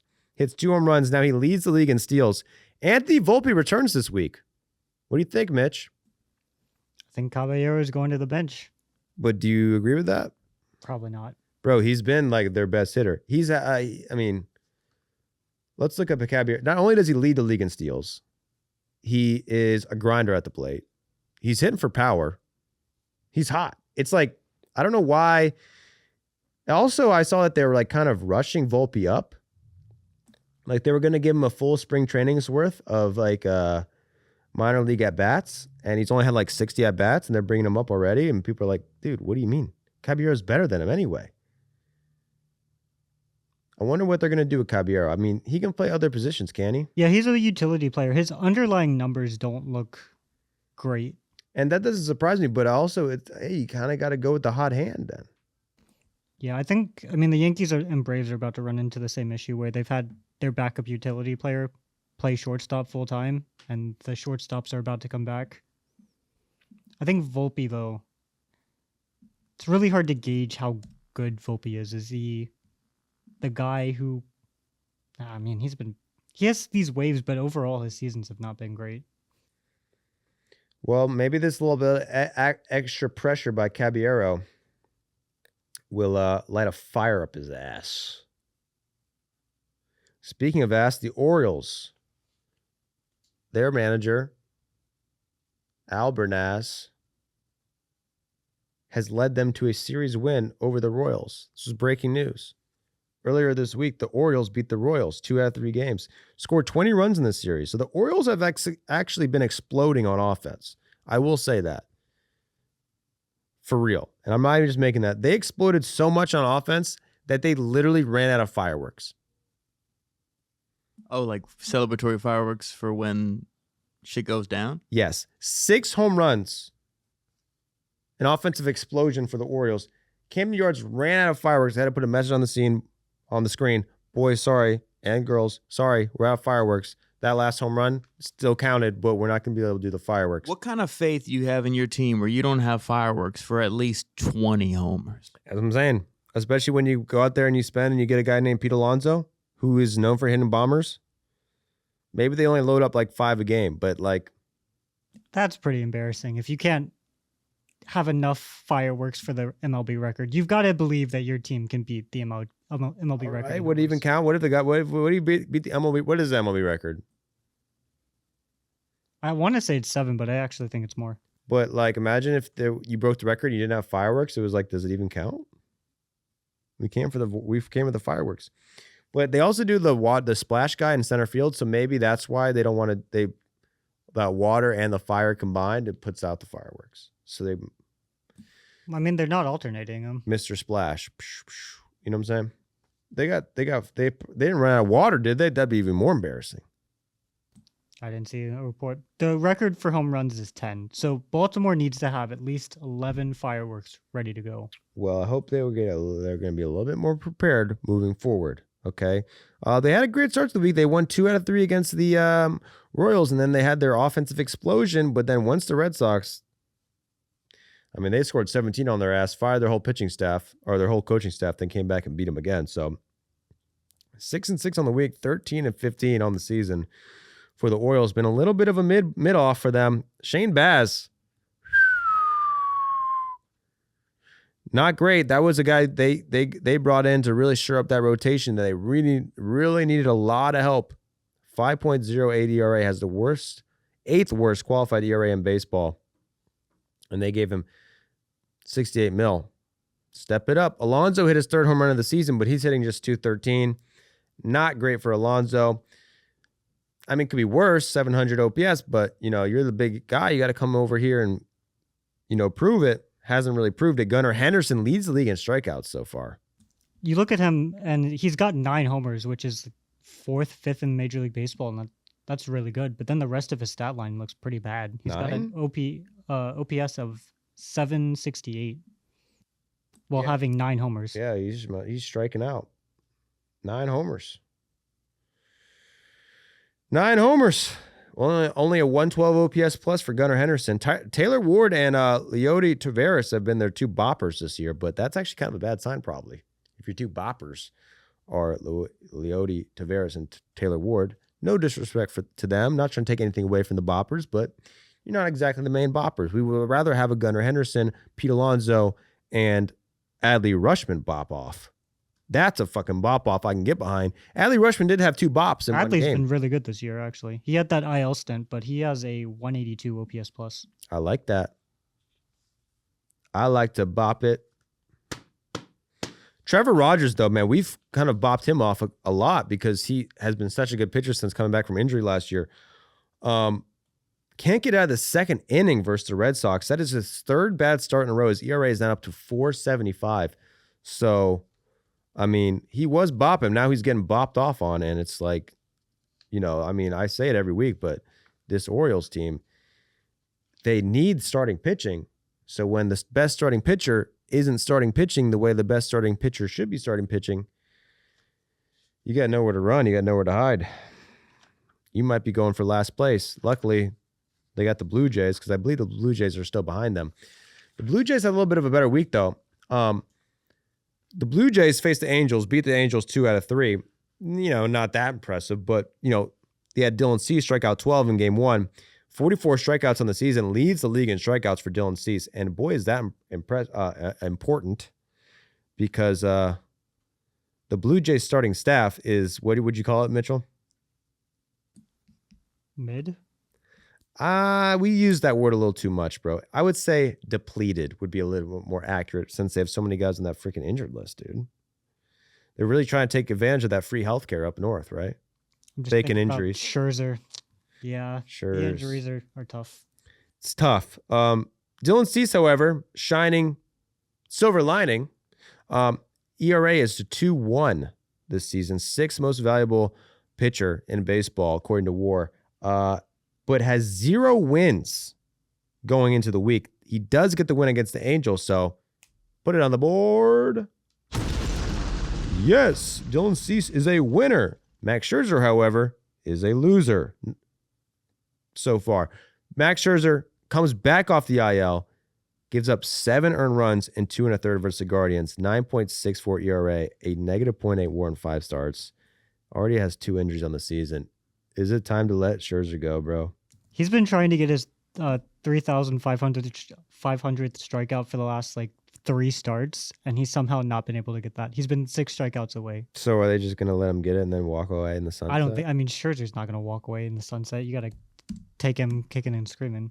Well, I mean, I kind of felt that, but now when you tell me that there's a big 3,500 number, I don't know, but it's dude, he's got a 9.64 ERA. It's been so bad. I don't know.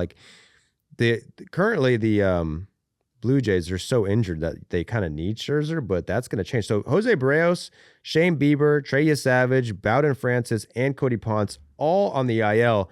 However, good news, Barrios, Savage, and Bieber all look like they're coming back pretty soon. So Savage come back on Tuesday. Barrios just threw 55 in the minors. Shane Bieber's, according to this, he's on track. I don't really know what that means, but Shane Bieber is going to come back soon. Bieber can't come off the IL before the end of May, but he's on track to get back at that point. Okay, so we got a month left, but Bieber's coming back end of May, we can assume. And that will be a shot in the arm for the Blue Jays because that's been tough. They had to throw out Max Scherzer, who is 41.7 years old, according to Fangraphs. Not doing great. Also, the hitters are injured too. Alejandro Kirk, Addison Barger, Anthony Santander, George Springer, all injured. And George Springer sold his fucking house, dude. He's ready to get out of there. Bro put his house on the market. Oh. That's so he's a free agent after this year. His house is on the market. It makes you think, man, I feel like he's probably not planning to be back on the Blue Jays. I feel like you'd probably wait to sell your house. I don't know. I've never sold a house before, so I don't fucking know. I never bought a house. I don't ever sold a house, so I'm not going to pretend to know real estate. I don't know, especially I don't know Canadian real estate, but it seems a little weird to me. They've had closer problems too. So Jeff Hoffman, who they gave $33 million to, this year has a 7.59 ERA, 3 blown saves this season. He's been taken out of the closer's role. He also blew the World Series, didn't he? He allowed the homer to Miguel Rojas. Yeah, you don't want to blame him, but he was the guy who gave up the home run, unfortunately. So he gets taken out of the closer's role. They put in Louis Varland, comes in, gets out of a bases loaded jam in his first save opportunity. I believe it was his first. Gets another save the next day. So Louis Varland, 3 for 3 in save opportunities. He had 0 saves going into this week. He's got 3 in 1 week, 0.60 ERA this season. Like that. I like that for the Blue Jays. So, I mean, the Blue Jays right now, they got fucked with injuries, but they are, what is the word I'm looking for, man? On the mend. No, they're taking water, but they're fending off. You know what I'm saying? They're fucking, you know what I'm saying? They're taking water, but they're fighting. You're picturing somebody in a boat, water's coming in, they're bucketing it out. But they're bucking it out, and they're holding off. They're staying afloat. They're staying afloat. There it is. The Blue Jays are staying afloat. They're not flying. They're not soaring like you'd expect a Blue Jay. However, they are staying afloat because they've had so many freaking injuries. You've seen teams like the Astros have similar injuries on the pitching staff, and they have sunk to the bottom of the sea down there with the Titanic. But the Blue Jays are staying afloat. And with these pitchers coming off the IL, there's some reason to be excited. You don't have to worry about Jeff Hoffman blowing games anymore. You got Louis Varland, you got your guy. Maybe Scherzer plays a little bit more piano and he can get his thumb back together and he gets there. Vladdy's having a good season. He's not hitting for power, though. It's kind of weird. He's hitting like 340, but his OPS is under 9. So a good hitting season, maybe not to his full potential yet. Maybe not. He's been their best hitter by far, 144 OPS plus. Not a single player other than him, though, has an OPS over 110, at least for their starting lineup. Well, Miles Straw, he's got 21 games. He's hitting pretty good. Don't sleep on Mr. Straw. And who the fuck is that guy? Have you guys heard of Johandrik Pinago? No. Pinago? That's a cool name. Johandrik Pinango. Okay. So the Blue Jays didn't start last year very well, so I just went back and checked what they were at this time last year. And on April 27th last year, they were 13-15, 4 games back from the Yankees. Right now, they are 12-15, 5.5 games back from the Yankees. So they're pretty much just in line with where they were last year. Okay, so no panic, and they're gonna only get better from here, because that injured list. I mean, I don't expect it to get any worse. They also been doing a gratitude circle, which is very beautiful because they're all getting a circle together before the game and saying one thing that they're grateful for, and they're doing it in Japanese too, which is even awesome because Japanese people are very gracious people. So, like, they know more about gratitude than anyone. Right, Jack? I would agree. So, they got a guy, Kazuma Okamoto from Japan, who started, and he hit home runs in back-to-back games this week. So the gratitude circle is working. They beat the Angels 2 out of 3. They beat the Guardians 2 out of 3, and they are 4-2 this week. Wow, this gratitude circle has grown. They showed a video on the Blue Jays broadcast, and it was just Okamoto and like 2 other guys, maybe a couple translators. And now it's like Vladdy's in there. A lot more staff members are in there. Okamoto. What a classic sports movie. It's just growing. It's like a cult. What are you grateful for, Mitchell? Living in a city that I could go see 4 Braves games last week. And what happened in those Braves? Well, you went to the game. They fucking they got shit on. I saw 3 wins. I saw 1 loss, but I ate some $5 hot dogs. I spent $75 that game. I got 2 drinks and a steak skewer. The skewer did look pretty good, though. It was pretty fucking good. Well, you're not drinking the $5 beers and eating the $5 hot dogs like a man. I'm allergic to gluten, man. That's the biggest pussy shit I've ever heard. Maybe that's why me and baseball never really connected. For before. real, dude. I mean, I was eating $5 dogs. I had a stomach ache. I ate 2 dogs for the game started. I had a stomach ache, but by the 5th, I was good. You were crushing what were you drinking, Bud Lights? Bud Lights, and then, Bud Lights. Finish them, step on them. Crush 'em. People didn't believe you down 2 dogs before the game started. Yeah, They're doubting you. I ate 2 whole hot dogs I'm and drank train some over. Bud Lights, and I crushed them. I threw them on the field, and I don't give a fuck about anything, dude. We almost got kicked out of that fucking We did game. almost get kicked out because, dude, Jack almost got kicked out. I was being so polite too. Bro, the Nats Park, they fucking run that shit like the SS. Bro, there was 30 people in the Yeah, stadium. it was a Tuesday night, cold as fuck. The stadium is 20% full, and they have freaking SS guards at every single entrance to you. What's your ticket? Every time you go to your seat, let me see your ticket. Like, so, bro, we're sitting in the second deck in left field. They're $15 tickets. Right. You know what I'm saying? I bought 15 of them because we had a big squad. So, I did kind of we had some tickets removed, and then we moved some people around, but it's one. She was ready to fight me. She was just ready to fight. She woke up that day. She goes, "Fuck everybody. I'm coming. That's what I'm bringing to work." Well, yeah, there are some, some stadium workers aren't very polite. I've been to some stadiums who are very polite. Nats Park, not the most polite. The crossing walk ladies are the people you got to be careful of. Well, yeah. At Nats Park, dude, those people are fucking bitches, dude. In Atlanta, I don't remember the name of their field, but fucking everyone's so polite. Yeah. Everyone was so nice. Maybe it's because we were walking around with Unk. You know also, Unk helps a lot. I think in general, I think it's Southern hospitality. Also, in general, the South, a little nicer when you go into like a. People think DC is the South. It is not. No, It ain't. You get attitude by people working at stores and stuff. But you know what I'm saying? It is what it is. There's plenty of great workers in Nats Park. I don't want to shit on all the workers. Yeah, in I'm Nats sure Park. there are. I mean, you It's, can get it's a section by section thing. it's a section, but we were in a bad section, and this lady, the other guy was pretty chill. Yeah, he was cool. But then that one lady, she had a lot of power, so she was. With great power comes great responsibility. Yeah, and some people aren't up for the task. Exactly. She didn't even kick us out. Really, we stayed, dude. We stayed strong. Joey, what are you thankful for? Fucking nothing. My life sucks, bro. I thought you were going to segue into the Braves having Oh, the Braves. the best record in baseball. Oh, my bad. The Braves. Yeah, Braves are the best record in baseball for sure. They took care of business this week. They went 3 out of 4 against the Nationals. What stuck out to you? You were fucking that after all the games, Mitchell. So you got the research in your brain. There's just a lot here. I don't know where to start. I mean, J.R. Ritchie comes up first game. We already played the clip.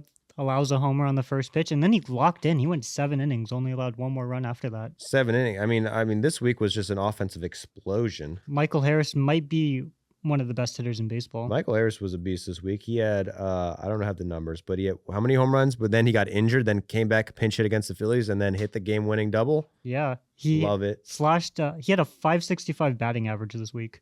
Put up 1 full WAR. It is actually crazy. All these players on the Braves who the past 2 seasons have just kind of fallen off a cliff offensively, and then all of a sudden now they're back.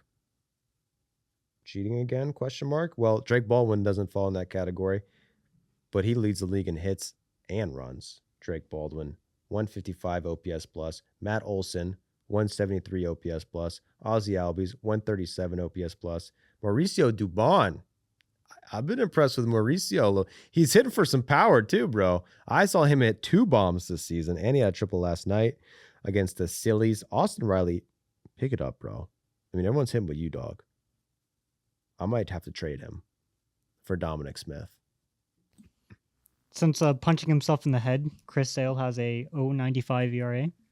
It's pretty good. Yeah, it really has been. Everything has gone right for the Braves. When does the downfall start, Mitchell? Hopefully never. Did you see the man behind Blooper, though, had his final game yesterday? Shut the That's why I'm wearing this hat Why? in Blooper's honor. He got another job, I think.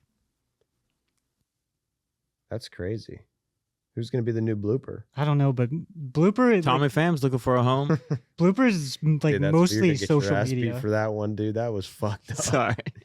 Tommy Pham's going to come to DC on his way back You down. called Tommy Pham a mascot? It's not that he's not He's a joke. an amazing he's a athlete, clown. but can't you imagine him? Imagine, like Bloop has got a lot of history, right? Not the fanatic, but mascots in general.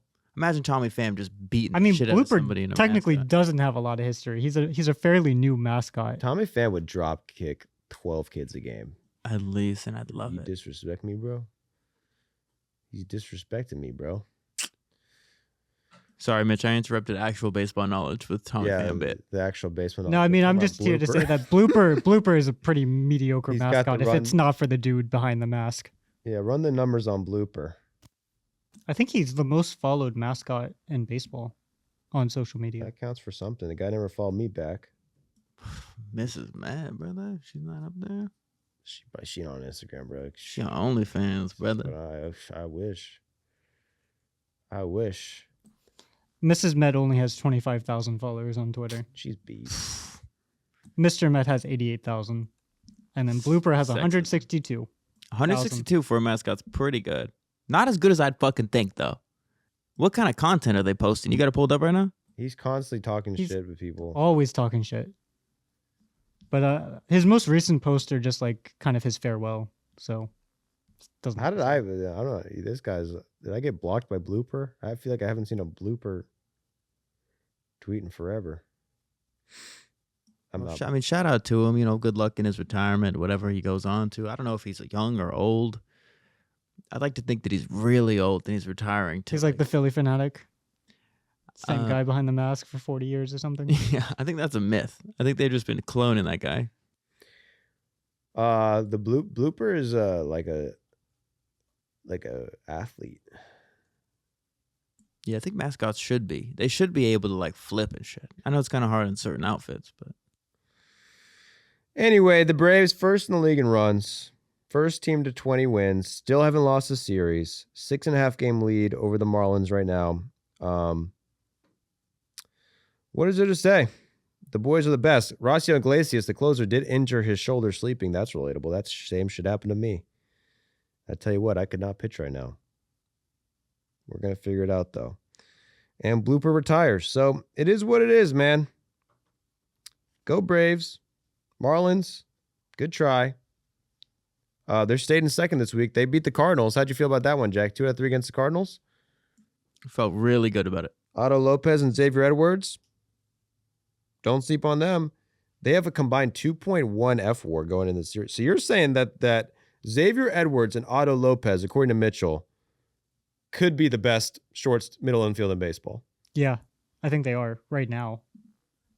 Lopez and Edwards are both really good defensive players with who hit for average. And this year, Otto Lopez has just been hitting for power or doubles, I guess. Better than Lindor and Simeon? Do you think Mets fans are going to be arguing that Simeon is one of the best second basemen in baseball? I don't know, dude. Better than Connor Griffin and Brandon Lau? I mean, 20-year-old Connor Griffin might be the best shortstop in the league. But Bryce Terang and Willie Adames? Willie Adames has not played on the Brewers in years. Fuck, yeah, you're right. Brewers fans do not like Joey Ortiz, so I don't think they'd be arguing for Joey Ortiz. Well, what about Hai-Sung Kim and Mookie Betts when healthy?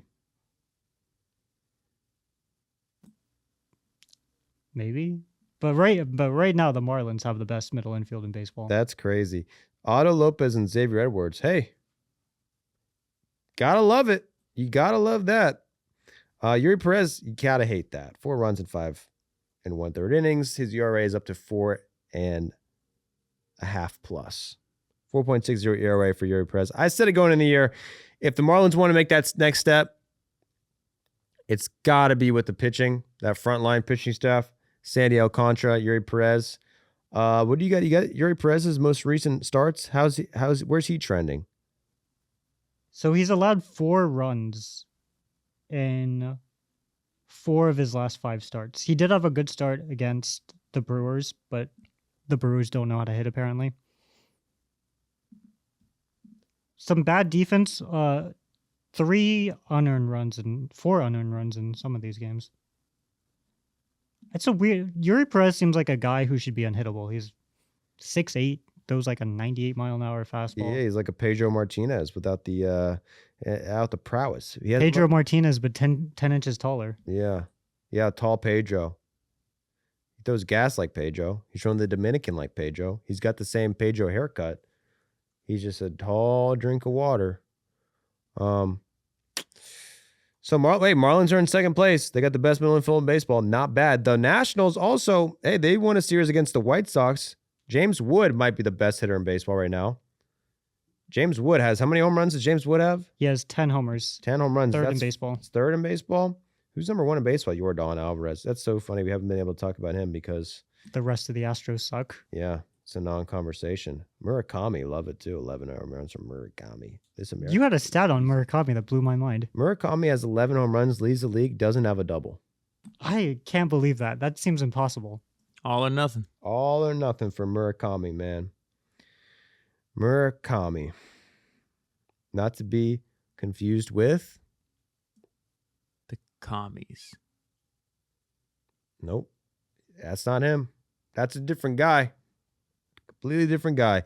But the Nationals still third in runs this year. So their offense is bops. Their starting pitching is the worst in baseball, I believe. I'll tell you what, they hit the fuck out of the Braves. I mean, we beat them 3 out of 4, but they put up runs against us. James Wood and CJ Abrams have been bopping all year. They don't look to be slowing down anytime soon. But yeah, Kate Cavalli, Miles Michaelis, Jake Irvin, Foster Griffin, and Zach Littell. You boys are on notice because not great. No bueno. Good hitting, bad pitching, bad defense for the Nationals. That is all she wrote. They do beat the White Sox, though. 2 out of 3 against the White Sox. White Sox, that is a 2-man squad as well. Munetaka Murakami has come over from Japan. He's taken over. 11 home runs. Fastest White Sox to career 10 home runs, to his first career 10 home runs, to hit 10 home runs in his career. Oh, sorry, because I don't know Japanese, so when I talk about Murakami, I'm like translating it through my brain. But we're getting there. Colson Montgomery, too. Don't forget about him. He's been great for the White Sox. If you're a White Sox fan, are you feeling hope right now, Mitchell? Nah, really. Oh. I mean, it's probably a lot more fun watching the White Sox this year, though, than in years past. But maybe this is the best stage of the White Sox because you don't have playoff aspirations, but they still have fun players to watch. Yeah. So Murakami hit, 5 home runs in 5 games? What was the streak? I feel like I missed He all hit these 5 home runs in 5 games.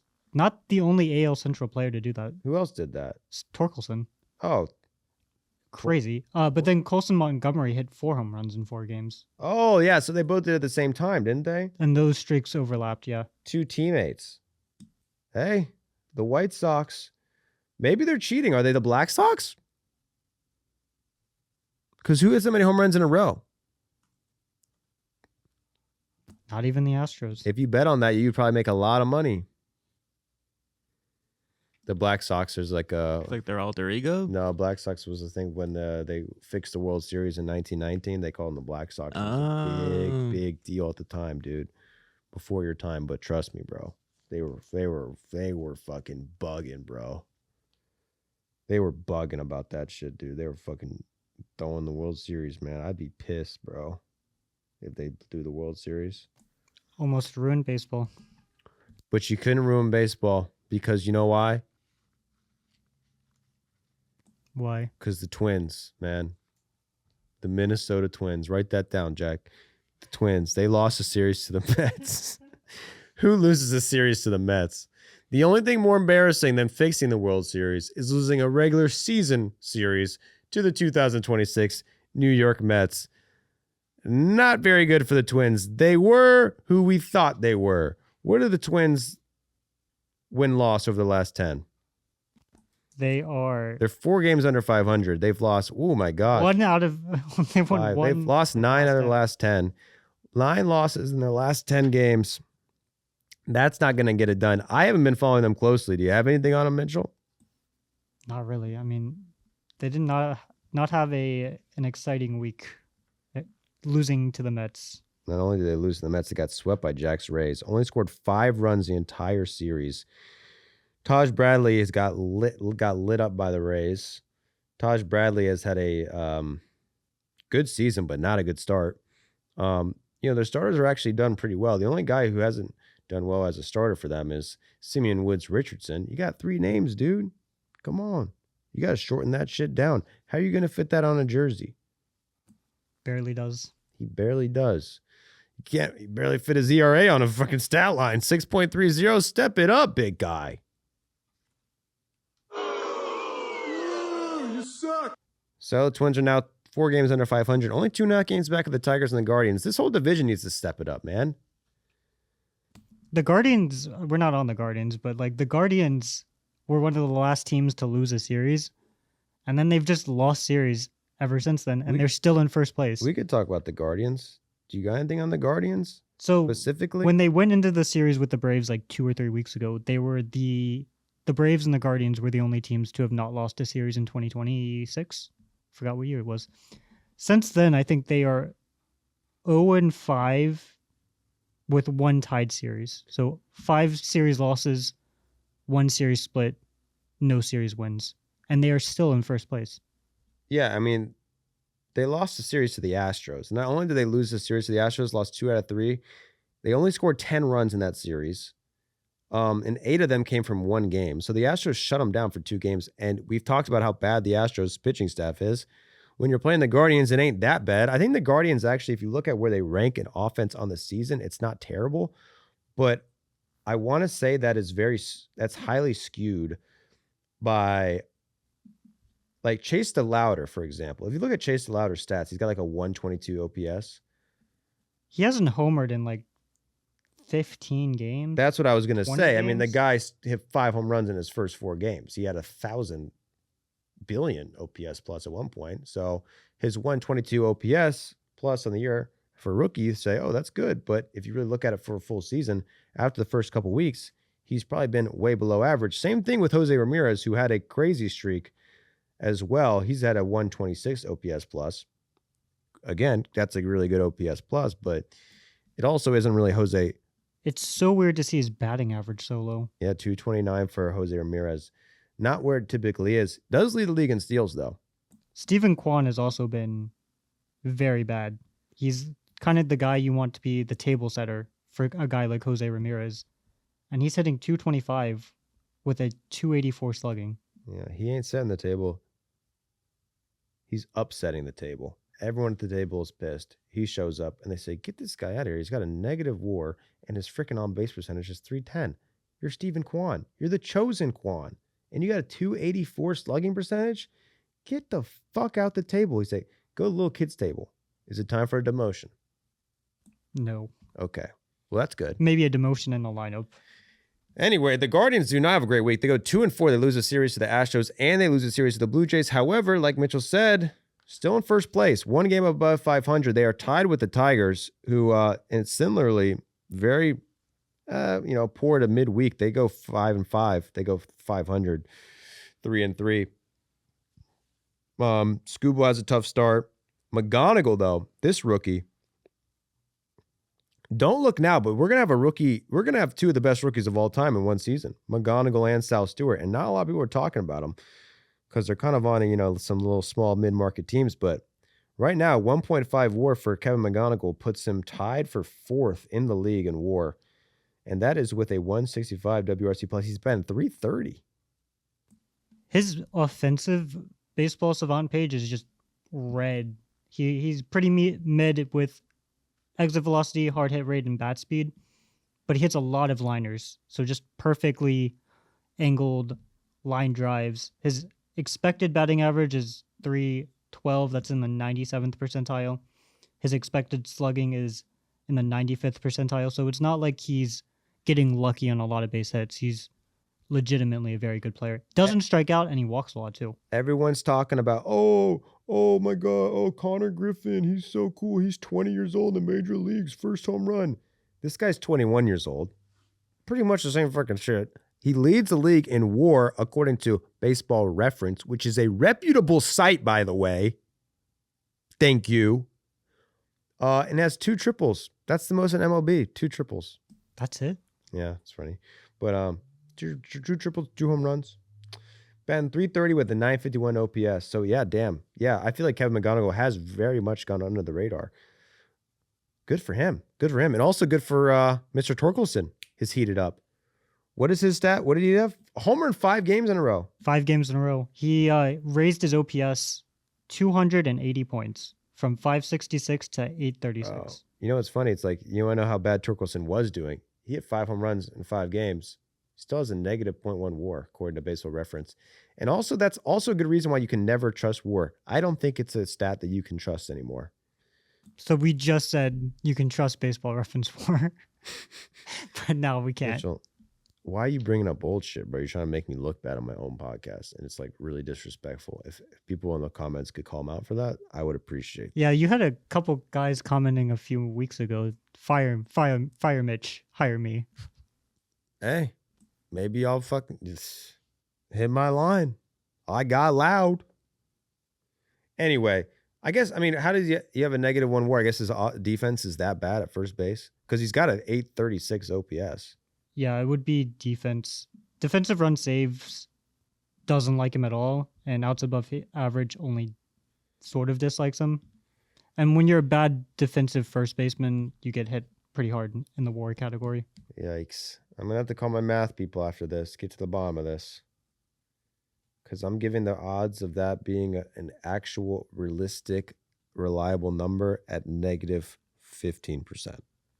I think Joey could have a whole podcast where he just rants about defensive stats, but I'm thinking about doing a math podcast. Just talk math, talk numbers.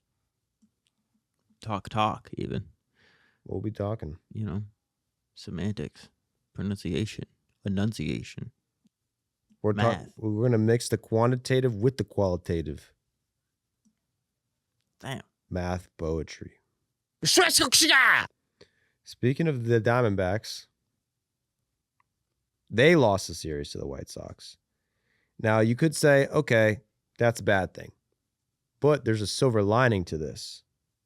Third time this episode we've used that term. Is that a coincidence? No, we planned this out.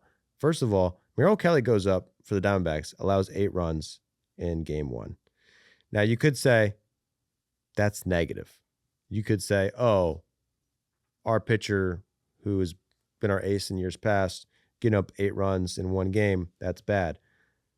But it's not bad because he just signed a $40 million contract. So you owe him $40 million. And he's allowed 10 runs in 9 2/3 innings. So you might say, again, that's bad. I'm going to tell you why that's not bad. It's not always bad to pay a guy $40 million and have him be the worst pitcher in baseball in the first month of the season, especially at age 35, which Merrill Kelly is. 37 and a negative .4 WAR. A lot of people say, well, that is bad. However, if his ERA on the season, 9.31 for Merrill Kelly on the Diamondbacks. Now, you might be asking, where's the silver lining on that? And that's where I would say you have to look at the whole scope of the season and where the Diamondbacks have been as a franchise and especially in this pitching staff. That was game 1. You give up 8 runs. You lose the game to the White Sox. No bueno. A guy you gave $40 million to. 9.31 ERA. But game 3, Michael Soroka, who you paid a lot less than that. 5 innings, 1 run allowed, 2.6 ERA for Michael Soroka. He's undefeated on the season, 4-0, Michael Soroka. You didn't expect that out of Michael Soroka. Eduardo Rodriguez, 2.89 ERA, and Zach Gallen, 3.14 ERA. That's a pie ERA. So the guys who used to suck don't suck this year. Zach Gallen, Eduardo Rodriguez, and Soroka combined, this could be the comeback rotation of the century, right? Yeah. So I mean, all of these guys sucked last year. you're leaving me out to dry, dude. Eduardo Rodriguez, what was his ERA last year? His ERA last year was 5.02. What was the Gallons? And what was Soroka's? Gallen's ERA was 4.83. 4.83. And then Soroka was at 4.52. Yep. And all those guys are going off. It's actually the good pitchers who suck. The Brandon Pfaadt sucks, 5.54. Merrill Kelly, I was joking, he sucks ass, 9.31. And then Ryan Nelson, 7.71. So it's a mixed bag. But it's actually kind of encouraging if you're a Diamondbacks fan. Eduardo Rodriguez, Zach Gallen. Did Zach Gallen sign as a free agent back with the Diamondbacks this year? Wasn't he a free agent after last year? He was. He got offered the qualifying offer. He declined it. And then no one signed him in free agency. So he signed For less than the qualifying offer? for exactly the qualifying offer, but then a lot of money deferred. Okay. They got to talk about them is, I mean, I don't even know where to start with this guy. Vargas? How do you say his first name? Ildemaro Vargas. Ildemaro. So this guy's been in MLB for 10 years. I have not heard of him. He played for the Nationals. So, not a lot. Sorry, we're not all season ticket holders, Mitchell. Jesus He played Christ. 2 seasons for First the of all, I'm blacked out on Nationals games, so I probably watch less National games than anybody. I do have the Masson package through my parents' Fios, but you know the Masson app sucks ass. I know. like 3 minutes behind. What'd you say? It's like 3 minutes It's behind. 3 too. minutes behind. Sometimes you turn it on and it's just a black screen and you're fucked. You can't watch the Nats. But who wants to watch Nats anyway? Really, honestly. But now I got the MLB package and I got the Nats package. Extra $200 to watch the Nats. I did it because I'm a baller and it's my job. Anyway, what were we talking about? Vargas. He's been in MLB for 10 years. Never had an OPS over 700. So mid to below mid player, below the Mendoza line. Leads the league in average slugging and OPS this year. So in his 10th year, he's breaking out. Jurgis a profile alert? We're going to accuse him of PEDs? Are we, Mitchell? No. But he's crushing hitting. Like, it looks like on the surface, oh man, he's just getting lucky. But he was hitting bombs the other day. How then he had tall a- is he? Vargas is Sounds like he's, I don't know why he Seems 5'7" to me. 5'11". Okay. That's really tall. Yeah, if you're 5'11", you're probably. Kind of the perfect height. Probably the sexiest height there is. I agree. It's good. That projects well for the rest of the season. If you're the Diamondbacks, you got to be excited. So Vargas is going off. Also, Nolan Arenado had like the best week in baseball this week. 1,500 OPS, fifth best in baseball. Hit 611 with a home run.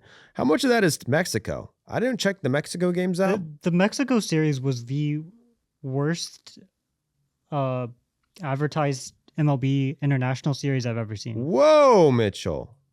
When did you know it was happening? Because I didn't know until Thursday. First of all, this is the problem with people like you. And I say this from the bottom of my heart because I've seen everyone say that, and you are right. But also, it's like they're not trying to market that to Americans. It's marketed to Mexicans. It's supposed to grow the game in Mexico. Why would anyone in America really, like, that doesn't really add anything to me. So why are they marketing like big international games in like Japan and Korea in the U.S. for people to watch? Because it's an opening day. I feel like a few years It's ago they had a opening bigger. They were marketing it a few years ago a lot more than They definitely do market those more than the Mexico series. But like the Without a Mexico doubt. series 2 or 3 years ago, when they were just like 55 runs or whatever, those were marketed. More People than this knew one. oh way more. Yeah, but those weren't that big of a deal either. But at the end of the day, you have to allude to my point is that like the point of it is they're probably marketing in Mexico. So like They're as long all as- the ads are in Spanish. That's why we're not seeing it. No hable español. No sé el México del series del México. I didn't know there was a series in Mexico. I don't think these games even sold out. Shut the front door. Oh gosh. The attendance is right in line with the last two there. So it was a sellout, right? It says the capacity is 20,000, but then all of these games are under 20,000. So that makes you think it wasn't, but we'll never know because they don't market it. We don't fucking know it. We don't even know what happened. Who won the game? There was a split. So the Padres won the first game. The Diamondbacks won the second game. There What- wasn't a ton of offense compared to the previous years. 10 runs in the first game, 19 runs combined in the second game. No Arenado homers in these. So all of that was in Arizona. So he's legit. He's legit. He's legit. Watch out for the Snakes. So the Snakes 15-12 right now. It's 3 games over 500. Unfortunately they're in a tough division, but good start to the season for the Diamondbacks. I like that. I like where their pitcher. I like how their pitchers are looking. They have surpassed the Giants and the Rockies. Even though the Rockies did suit the Mets, they are in last place, and the Padres are in second place in that division. Best thing going on with the Padres now is that closer, dude. What's his name again? Mason Miller. Miller. We're supposed to say it together. What's his name again? And you go Mason. Miller. Mason Miller holds the Padres record 34 scoreless innings. I don't think he'll ever give up a run again. Are you worried about Mason Miller? Hasn't struck out a batter in 2 games. Yo. He's probably tipping. Dude. Either way, doesn't matter. They win. They beat the Rockies 2 out of 3. Randy Vasquez, great start. 7 scoreless innings at Coors. He's got a 1.88 ERA. Is he the truth? Man, I don't know. It's hard to get a start like that in Colorado, though. It was like the 5th time a road team had ever won a 1-0 game there. He's got a 1.88 ERA, brother. I mean, the Padres going into the season, I think that was the worry, was the rotation. Michael King was, as I've said before, the one guy I was confident in. Everybody else, other than Randy Vasquez, has been what you would call a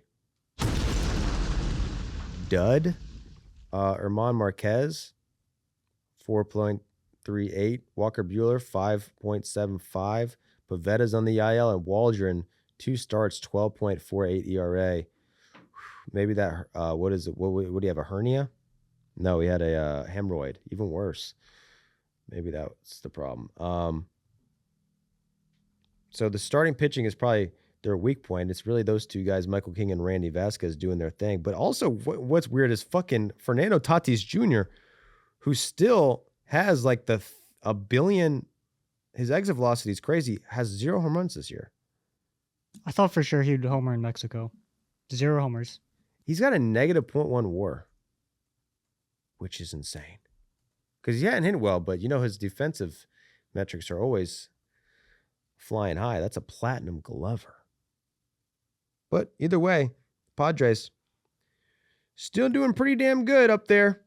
18-9. Hat game is back of the big, bad, scary Dodgers. They go down to Mexico and they win 1 game, lose 1 game. It's a wash. Tatis still doesn't have a home run, but my prediction, bold prediction, this week, Fernando Tatis Jr. will hit a home run. It will be to right field, opposite field blast, and it will be against a lefty. I'm going to say the 7th or the 8th inning. Clip that. Fernando Tatis Jr. They're playing the Cubs, Wrigley Field. They're going to Chicago. No, they're in San Diego. Why are they got 2 Chicago teams coming back-to-back days? That's weird. You'd think that if they had played Chicago back-to-back, they'd be in Chicago the whole time. Yeah, that would be like the best scheduling preference, and then you go right up to Milwaukee. Interesting. But no. Interesting. Anyway, last but not least, the Angels. And the Angels, we all know, they're not the best. They lost 2 out of 3 to the Blue Jays. Not great. And then they get swept by the Royals. So they go 1-5 this week. I'm going to take them out of playoff contention. Unfortunately, for the Angels. They are not in last place, though. They're better than the Astros. They're only 3.5 games back, but it is the Angels. The silver lining for the Angels, though, Mike Trout stays hot. Mike Trout, 2 more home runs this week. He's the 11th best player in baseball by WAR, 5th in MLB by home runs. He had 2 stolen bases against the Blue Jays in that series. 7th best qualified hitter in baseball by OPS. So love that. And Jose Soriano, I think he's still like the best pitcher in baseball, right? Yeah, best ERA in baseball among qualified pitchers. I think he has a good lead too, like half a run. 0.24 ERA. Oh no. So qualified ERA, he has a .024 ERA. I did not say that right. The next best pitcher's ERA is 150. Yeah, but Shohei's basically qualified. So he's given up 1 run all year, 1 solo home run. That's it. If it wasn't for Drake Baldwin, his ERA would be 0. You know what his ERA plus is? Write this down if you're at home. Get out a piece of paper, pen, write this down. If you got Google Docs, maybe put it in, make a new document, make it your screensaver. Jose Soriano's ERA plus 1,836. At this pace, he's going to have to be the best pitching season of all time. 5-0. He's 5-0 for the Angels. He's already set a career best in B-WAR. That's insane. 2.7 B. Dude, B-WAR is fake, bro. None of these. This is the 3rd page I've pulled up where I'm like, that doesn't make sense. 2.7? 2.7 wins in 6 games. He's doing it all by himself. Well, I'm happy for him. Maybe he'll be a good trade piece at the deadline for the Angels. They trade him and Mike Trout, package deal, give it to the Braves, and we could free Mike Trout. But we'll get to that next episode because if at this point, we are probably going to have the Mike Trout trade discussion sooner or later. Haven't had that discussion in a little bit since he's been so injured, but who knows? Maybe there could be a chance. This is finally the year that Mike Trout gets traded. Anyway, that's all I got in terms of teams. You guys want to say anything? We did skip one. We skipped one team. Got anything to say about Detroit? We didn't skip Detroit. We talked about Torque. Oh, we skipped because we went out of order. We jumped to the Guardians. We jumped. We talked about Kevin McGonigal. I went back. Okay. I went back. It must have just been brief. We got to cover all 30, bro. Last week we forgot to talk about the Diamondbacks and someone else. And that was our bad. But this week we've talked about all 30. I'm pretty freaking sure, man. If we didn't, DM me. I'll give you my address. You can send a bomb. That is your right. But assuming that we did cover every team, then we're good to go. We could live in peace and harmony. Anything else from the squad? I don't think so. Like, comment, subscribe. Make sure you like and you comment and subscribe. We're trying to get to 1 million. Follow the IG. If you're just on YouTube and Spotify or whatever the fuck you're on, Apple Podcasts, follow the Instagram. Yeah, and follow Jack's Instagram. Sure. What is it? It's at Jack J. Schwartz. And follow Mitchell's Twitter. Mitchell's Twitter. Mitchell's on Twitter, tweeting out some good stats constantly. You can get some good tweets on there. So follow that shit. Get on Instagram. Or, man, maybe just go outside and enjoy life. Yeah. That too. Maybe pick up a ball. Yeah, dude. Throw catch with your dad. Share this podcast with 3 people and have them share it with 3 people, and then we'll have the most followed podcast. Share it with as few people as you need to avoid Tommy Pham hearing me recommend him as a mascot. Yeah. As long as it doesn't go that hard. Or 6 degrees of separation. Find someone who you think knows Tommy Pham so you can share it. And then see how many well, degrees I guess Tommy Pham is liking our clips, isn't he? Tommy Pham liked an Instagram video we made. I forgot which Well. one, but he definitely did. So Tommy Pham, we're on his radar, whether he likes it or not. Yes. We've If I do a infiltrated- 6 degrees of separation, tell us how many degrees it took. Probably 2. And then Jack will have to deal with Tommy Pham. And I'm ready. In the I'll start studio. stretching. Yeah, you act like Jack. I'm training. You act like Jack didn't do high school wrestling. He did high school wrestling and he did jiu-jitsu. But is he prepared to take on Tommy Pham? Am I prepared to take on a professional athlete who trains Muay Thai? I am not. Dude, he's not. He got DFA'd, bro. He's not professional. He's got a lot more time on his hands. Tell that to his muscle, Tell Yeah. that to his cardio. Yeah, you know? he'll beat my ass for sure. Yeah, I don't think anyone was questioning it. Okay. Some people thought that I could beat him up. But I'm more like, I'm the type of guy I just kind of keep it humble. That's what everybody says about you. People were talking about me? Yeah, people talk about it all the time, how humble you are. Oh, well. They're right. All right. Thank you guys. I'll see you next time. See ya.